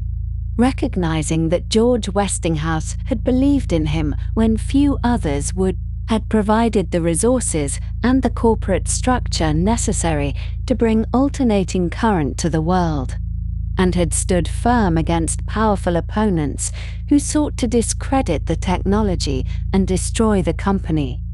And so, Tesla made a decision that was noble and perhaps impractical, tearing up the royalty contract and freeing Westinghouse from the financial burden, a gesture that may have saved the company, but that also deprived Tesla of the ongoing income that might have secured his financial future and funded his increasingly ambitious research indefinitely. There were other losses during this period as well, and on March 13th, 1895, a fire broke out in the building that housed Tesla's South Fifth Avenue laboratory, and the flames spread rapidly through the structure, consuming everything within, and Tesla arrived to find years of work destroyed, his notes and records reduced to ashes, his experimental apparatus melted and twisted beyond recognition, and prototypes and models that represented countless hours of patient development gone forever. And he stood in the street and watched the firemen working to contain the blaze, and one can only imagine what thoughts passed through his mind as he witnessed the destruction of so much that he had created. Yet Tesla did not allow this catastrophe to defeat him, and he soon established a new laboratory at 46 East Houston Street, and resumed his work with characteristic determination, rebuilding equipment and reconstructing experiments from memory as best he could, though some of what had been lost could never be fully recovered. And the fire remained a painful memory that he would carry with him for the rest of his life, a reminder of how quickly and completely the physical products of intellectual labor could be erased. In the new laboratory, Tesla continued his investigations into high-frequency phenomena and wireless transmission, and he became increasingly interested in the possibility of controlling mechanical devices from a distance using radio waves. And in 1898, he demonstrated a remarkable invention at Madison Square Garden, a small boat that he could steer and control without any physical connection, using a radio transmitter to send signals to receiving equipment aboard the vessel, which then actuated mechanisms that moved the rudder and controlled the propeller. He called this device a teleautomaton, and it represented an early form of what we would now call remote control or radio control or radio control. And the patents he filed for this invention described not only the specific apparatus he had constructed, but also the broader principles of using radio waves to control machinery at a distance. And audiences who witnessed the demonstrations were often skeptical, suspecting some form of trickery or hidden connection, and Tesla would patiently invite them to call out commands, which he would then transmit to the boat, causing it to turn left or right, to move forward or stop, responding as if it could hear and understand their instructions. The teleautomaton was in many ways ahead of its time. And although Tesla envisioned applications ranging from guided torpedoes to automated factories, the technology would not see widespread practical use for many years, and Tesla himself moved on to other projects, always drawn forward by new ideas and new possibilities, his mind restless and productive, generating concepts faster than any single lifetime could develop them fully. And so, the little boat that had amazed visitors at Madison Square Garden was set aside, another milestone on the long road of Tesla's investigations into the nature of electricity and its applications. In the spring of 1899, Nikola Tesla found himself increasingly constrained by the limitations of his New York laboratory, where the dense urban surroundings and the proximity of neighboring buildings made it quite difficult to conduct the sort of high-voltage experiments he wished to pursue. The electrical discharges he hoped to generate required open space, dry air, and a certain remove from the concerns of city dwellers who might reasonably object to artificial lightning crackling above their rooftops. And so, with funding secured from a patent attorney named Leonard Curtis and the promise of free electricity from the local power company, Tesla made arrangements to travel westward to Colorado Springs, a small city nestled at the foot of the Rocky Mountains in the high plains of Colorado, where the thin air and frequent thunderstorms seemed to offer ideal conditions for the work he had in mind. He departed New York in May of that year, accompanied by several assistants and a great deal of specialized equipment. And upon arrival, he set about constructing a laboratory on East Pikes Peak Avenue, at the eastern edge of the town where the prairie stretched outward toward the horizon. The building itself was a modest wooden structure, perhaps 60 feet on each side, but rising from its center was an extraordinary mast, some 80 feet tall, topped with a large copper ball that would serve as the terminal for his transmission experiments. The laboratory was surrounded by a fence bearing signs that warned visitors to keep out, and the locals soon grew accustomed to the strange sounds and lights that emanated from within, particularly during the evening hours when Tesla preferred to conduct his most ambitious tests. The equipment inside included what Tesla called his magnifying transmitter, a device designed to generate extremely high voltages at high frequencies, capable of producing electrical oscillations of tremendous power. The primary coil was wound around the perimeter of the building, and the secondary coil rose vertically through the roof, to connect with the mast and copper ball above. When energized, this apparatus could produce artificial lightning of extraordinary length, with discharges that Tesla later claimed reached up to 135 feet, crackling and branching through the thin mountain air in a manner that must have been quite remarkable to witness. The thunder produced by these discharges could reportedly be heard as far as 15 miles away, rolling across the prairie like a summer storm, though there were no clouds in the sky to account for it. During these experiments, Tesla observed that the electrical disturbances he created seemed to propagate through the Earth itself, and he became convinced that the planet could be used as a conductor for transmitting electrical energy across great distances without the need for wires. He spent hours taking measurements and recording his observations in detailed notebooks, noting the way his equipment responded to natural lightning storms that swept across the mountains, and developing his theories about the resonant frequencies of the Earth. It was painstaking work, conducted night after night in the isolated laboratory, with only his assistants and the hum of electrical machinery for company. One evening, while monitoring his receiving equipment, Tesla detected a series of regular signals that he could not account for by any known terrestrial source.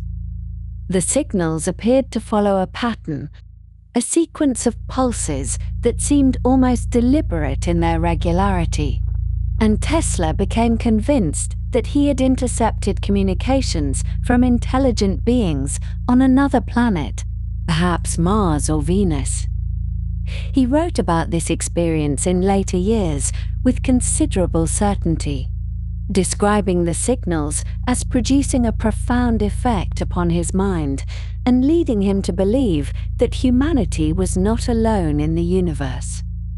Modern scientists have suggested various explanations for what Tesla might have detected, including natural radio emissions from Jupiter, which produces strong signals due to the interaction between its magnetic field and its moon Io, or perhaps stray signals from the wireless experiments being conducted by Guglielmo Marconi in Europe at around the same time.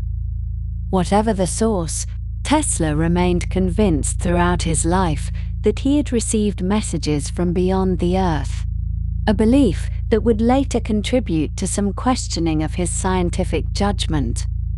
The experiments at Colorado Springs came to an abrupt interruption when one of Tesla's tests placed too great a demand upon the local power supply. The Colorado Springs Electric Company had generously agreed to provide free electricity for his work, but during a particularly ambitious experiment, the sudden surge of current caused the generator at the power station to catch fire and burn out, plunging the entire town into darkness. The power company was understandably displeased, and while Tesla eventually repaired the generator at his own expense, the incident served as a reminder of the enormous energies with which he was working and the practical difficulties of conducting such experiments, even in a relatively isolated location.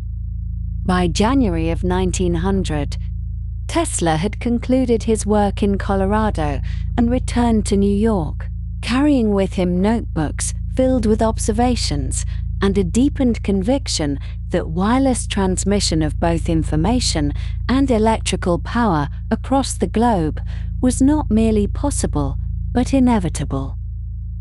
He set about publicizing his ideas and seeking the financial support necessary to build a full-scale transmission station. And in June of that year, he published a lengthy article in the Century magazine titled "The Problem of Increasing Human Energy," in which he outlined his vision for harnessing the forces of nature to benefit humanity. The article ranged across topics from solar energy to the possibility of transmitting power without wires, and it attracted considerable attention from both the scientific community and potential investors. Among those who took notice was John Pierpont Morgan, the most powerful financier in America, whose banking interests touched nearly every major industry of the age. Morgan was a practical man, more concerned with profitable enterprises than with visionary schemes. But he recognized the potential value of wireless communication for his various business interests, particularly the transatlantic shipping lines in which he held significant investments. After a series of meetings, Morgan agreed to provide Tesla with $150,000 to construct a wireless transmission station, with the understanding that the primary purpose would be transatlantic wireless communication that might compete with or complement the existing undersea telegraph cables. With this funding secured, Tesla purchased a parcel of land comprising approximately 200 acres at Shoreham, on the north shore of Long Island, some 60 miles from New York City. The site offered relative isolation, access to the sea, and sufficient space for the grand project Tesla had in mind. He engaged the services of Stanford White, a prominent architect known for his elegant designs and his wide-ranging social connections, to design the laboratory building that would house the equipment for the transmission station. White produced plans for a handsome brick structure in a style that blended functionality with a certain decorative refinement, and construction began in the autumn of 1901. The centerpiece of the project, however, was not the laboratory, but the tower that would rise beside it. Tesla's design called for a wooden framework tower standing 187 feet tall, topped by an enormous copper dome some 68 feet in diameter, which would serve as the transmitting terminal for his wireless system. The structure was to be called Wardenclyffe, after James Warden, the lawyer and businessman who had developed the surrounding land and who hoped that Tesla's project would bring prosperity and prestige to the area. The tower was an imposing sight as it rose above the flat Long Island landscape, its latticed wooden frame supporting the great copper hemisphere that gleamed in the sunlight, a monument to Tesla's ambitions and to the belief that technology might soon transform the world in ways that seemed almost magical. But even as construction proceeded, events elsewhere were undermining the commercial rationale for the project. On the 12th of December, 1901, Guglielmo Marconi succeeded in transmitting a wireless signal across the Atlantic Ocean, from Poultou in Cornwall, England, to St. John's in Newfoundland, Canada. The signal consisted of only 3 clicks, representing the letter S in Morse code, but it was sufficient to demonstrate that transatlantic wireless communication was possible using equipment far simpler and less expensive than what Tesla was constructing at Wardenclyffe. Moreover, Marconi's system relied in part on patents that Tesla himself had developed, a fact that would later be acknowledged by the courts, but which, at the time, served only to highlight how Tesla's own ideas were being applied more quickly and practically by others. Morgan, upon learning of Marconi's success, grew increasingly reluctant to provide additional funding for Wardenclyffe. The project was already over budget, as Tesla had expanded his plans beyond simple wireless communication to include his grander vision of wireless power transmission, a system by which electrical energy itself might be broadcast through the Earth and atmosphere to be received anywhere on the planet without the need for wires or cables. This was the true dream that animated Tesla's work. But it was a dream that held little appeal for a financier who wished to see a return on his investment within a reasonable time frame. When Tesla approached Morgan for additional funds, explaining that the project required more money to reach completion, Morgan is said to have declined with words to the effect that he had asked Tesla to light his house, not to light the world. Whether or not this precise phrasing was used, the sentiment was clear enough, and Morgan provided no further support. Without adequate funding, work on Wardenclyffe slowed and eventually ceased. The laboratory building was completed and housed some equipment, but the tower remained unfinished. Its great copper dome never fully operational as Tesla had envisioned. Tesla struggled to find other investors, writing letters and making appeals, but the financial climate had shifted, and the promise of wireless power transmission seemed too speculative, too distant from practical application, to attract the capital necessary to continue. By 1905, the project was effectively abandoned, the laboratory standing silent beside the incomplete tower, a monument not to triumph but to the gap between vision and realization.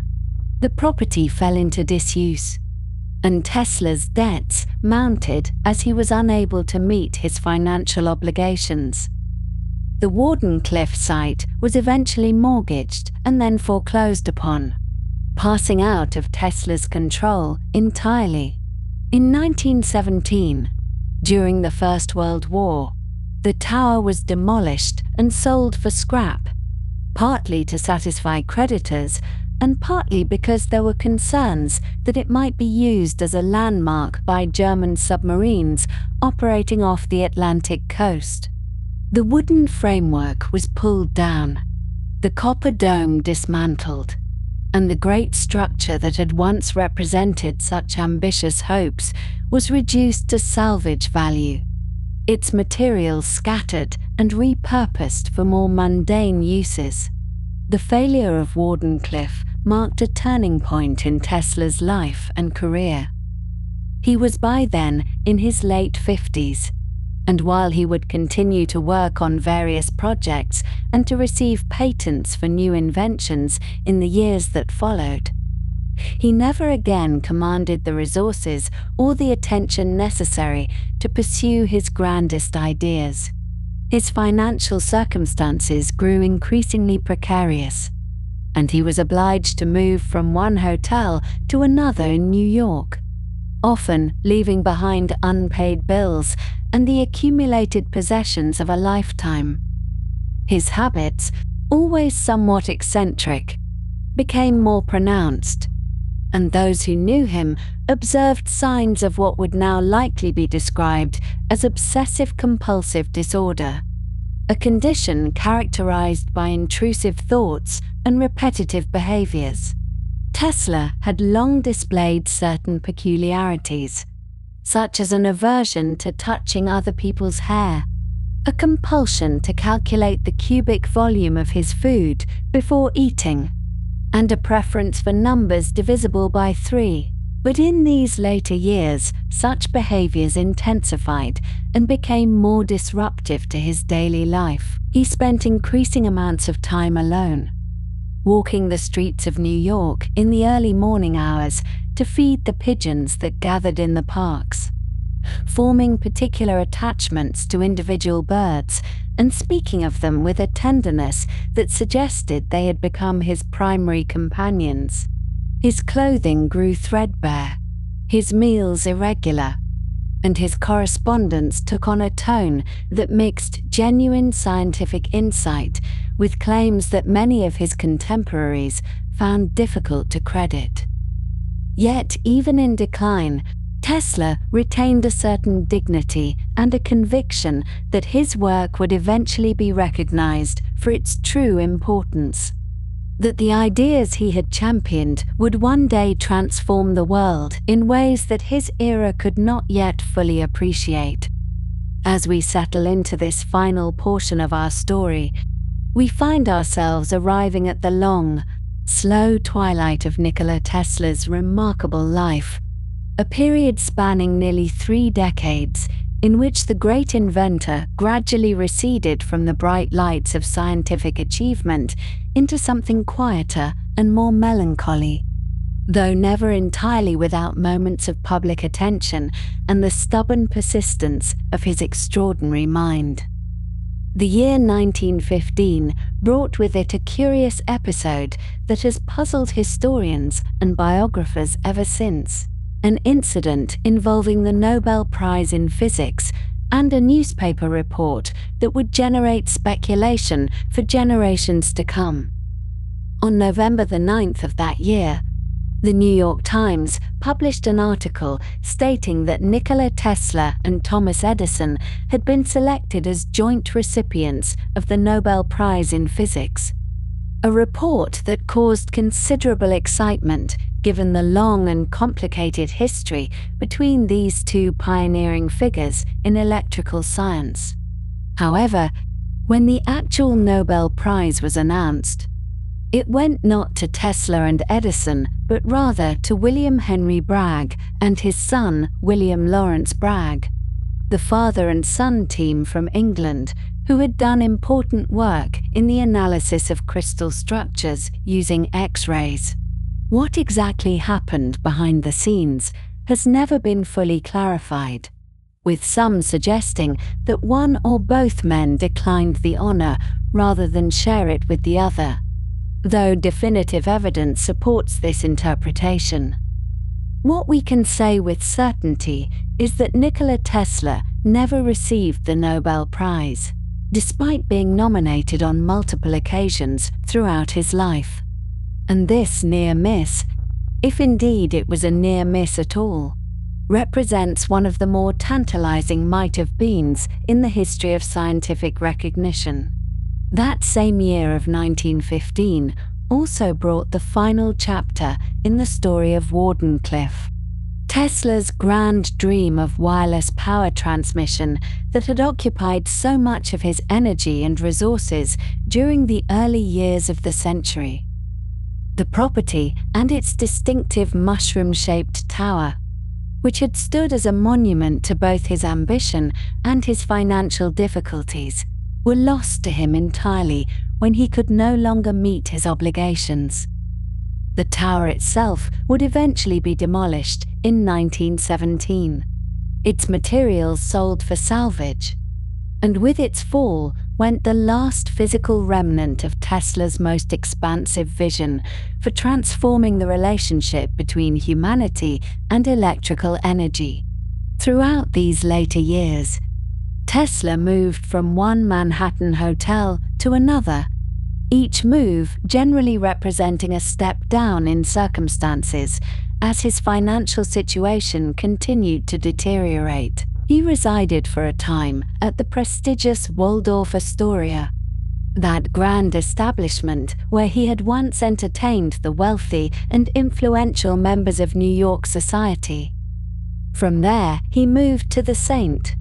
Regis, and then to the Governor Clinton, each relocation marking another quiet contraction of his world. Finally, in 1933, he took up residence at the Hotel New Yorker, settling into room 3327 on the 33rd floor, and this modest accommodation would remain his home for the final decade of his life. The room was simple and functional, far removed from the elegance he had known in earlier years. But it suited a man whose needs had become increasingly spare and whose daily routines had acquired the character of careful ritual. Despite his diminished circumstances, Tesla maintained a curious relationship with the press throughout these twilight years. holding annual birthday press conferences that became something of a tradition in New York journalism. Each year, as January 10th approached, reporters would gather to hear what the aging inventor had to say, and Tesla rarely disappointed those seeking unusual copy.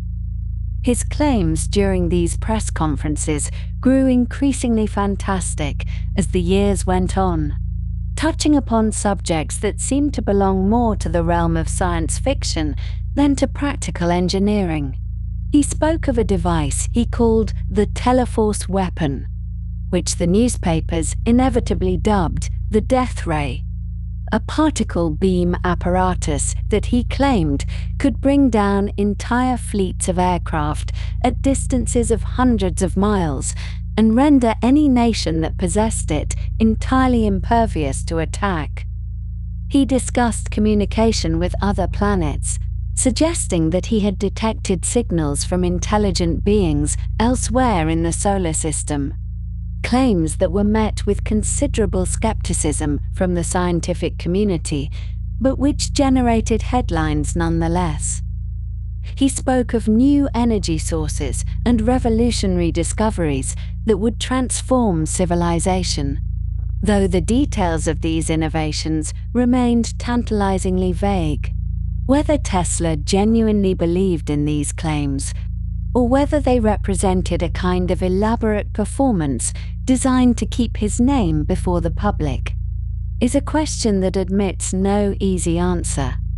Alongside these grand pronouncements, Tesla had developed a daily ritual of a much gentler character, one that revealed something touching about the loneliness of his later years. Each day he would make his way to Bryant Park, located conveniently near his hotel, where he would feed the pigeons that gathered there in considerable numbers. This practice became a central feature of his existence, and he developed particular attachments to individual birds that he recognized from day to day. One pigeon in particular, a white female of unusual beauty in his eyes, became the object of what can only be described as profound devotion. Tesla spoke of this bird in terms that seem remarkable for their emotional intensity, saying that he loved her as a man loves a woman, and that she loved him in return. When this particular pigeon came to him one night at his hotel window and he perceived that she was dying, he felt that something essential in his own life had come to an end as well. To understand this attachment, one must remember that Tesla had never married, had maintained few close personal relationships throughout his adult life, and had devoted himself almost entirely to his work at the expense of human intimacy. In the absence of family and in the quiet of his solitary hotel room, the pigeons provided companionship of a kind, and this one white bird became the unlikely repository of affections that had found no other outlet. The 1930s brought a gradual decline in Tesla's physical health, a process accelerated by an accident in 1937 when he was struck by a taxicab while crossing a street in Manhattan. The collision caused serious injuries from which he never fully recovered, and from that point onward, his movements became more limited and his constitution more fragile. He was in his early 80s by this time, an age at which such trauma takes a particularly heavy toll. And though he continued his routines as best he could, the vigor of earlier years was clearly diminished. There were, however, moments of recognition during this period that must have provided some comfort. The government of Yugoslavia, the nation that encompassed his homeland of what had been the Austro-Hungarian Empire, extended honors to their distinguished native son, acknowledging his contributions to electrical science and his place in the cultural heritage of the Serbian people. Tesla maintained throughout his life a strong connection to his ethnic identity and to the memory of his family and birthplace. And this recognition from the country of his origin surely meant something to a man who had spent most of his adult life far from home. On the 7th of January, 1943, in the quiet of room 3327 at the Hotel New Yorker, Nikola Tesla died alone. He was 86 years old. A maid discovered his body, and with his passing ended a life that had spanned from the era of candles and gas lamps to the age of radio and electric power. The immediate cause of death was determined to be coronary thrombosis, and there was no one present to comfort him in his final moments. No family member or close friend to hold his hand as he slipped away. What followed his death involved a curious intersection of science, government, and wartime security concerns. The Federal Bureau of Investigation, acting under the authority of the alien property custodian, moved to seize Tesla's papers and belongings from his hotel room. Despite the fact that Tesla had been an American citizen for more than 50 years, his foreign birth and his rumored work on weapons technology made his documents a matter of interest to authorities concerned about national security. To assess the scientific value and potential military significance of these papers, the government called upon John G. Trump, a professor of electrical engineering at the Massachusetts Institute of Technology and a respected figure in the scientific community. Professor Trump examined the materials and ultimately concluded that they contained nothing that would constitute a hazard in unfriendly hands. No revolutionary weapons, designs, or dangerous secrets. Merely the working notes and correspondence of an aging inventor whose most productive years lay far in the past. 5 days after his death, on January the 12th, 1943, a funeral service was held at the Cathedral of St. John the Divine, that magnificent Gothic structure on the Upper West Side of Manhattan. Approximately 2,000 mourners gathered to pay their respects. Among them, several Nobel laureates who recognized in Tesla a peer whose contributions to science, if not acknowledged by the Swedish Academy, were nonetheless profound and enduring. Messages of condolence arrived from figures of prominence, and for a moment the public attention that had faded in his later years returned to illuminate the memory of what he had accomplished. In the years following his death, Tesla's ashes were interred at the Nikola Tesla Museum in Belgrade, which opened its doors in 1952. This institution was established to preserve his legacy and to house the papers and personal effects that were eventually returned to Yugoslavia after the complexities of wartime and international relations had been sorted out. There, in the city that served as the capital of his ancestral homeland, the physical remains of Nikola Tesla found their final resting place, surrounded by the models and documents and photographs that told the story of his extraordinary life. The rehabilitation of Tesla's reputation, which had dimmed considerably during the middle decades of the 20th century as he was overshadowed by figures like Edison and Marconi, began gradually in the later years of that century. Historians and engineers revisited his contributions with fresh eyes, recognizing the fundamental importance of the alternating current system, the induction motor, and the principles of radio transmission that he had pioneered. Popular culture discovered in Tesla a romantic figure, the brilliant outsider whose genius was not fully appreciated in his own time, and books and films and documentaries brought his story to new generations of admirers. Official recognition came in various forms. In 1960, the General Conference on Weights and Measures adopted the Tesla as the SI unit for magnetic flux density, ensuring that his name would be permanently inscribed in the vocabulary of physics alongside those of Ampere, Volta, Ohm, and Faraday. The Institute of Electrical and Electronics Engineers established the Nikola Tesla Award to honor outstanding contributions to the generation and utilization of electric power. Streets and schools and airports around the world came to bear his name.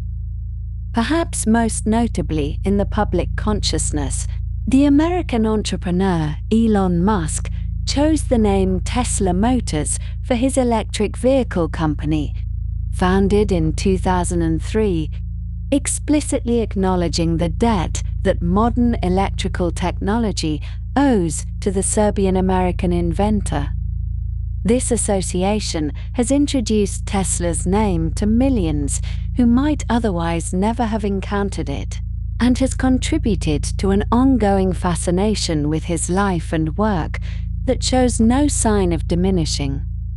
And so we come to the end of our account of Nikola Tesla, a man who was born in a small village during a lightning storm and who died alone in a Manhattan hotel room.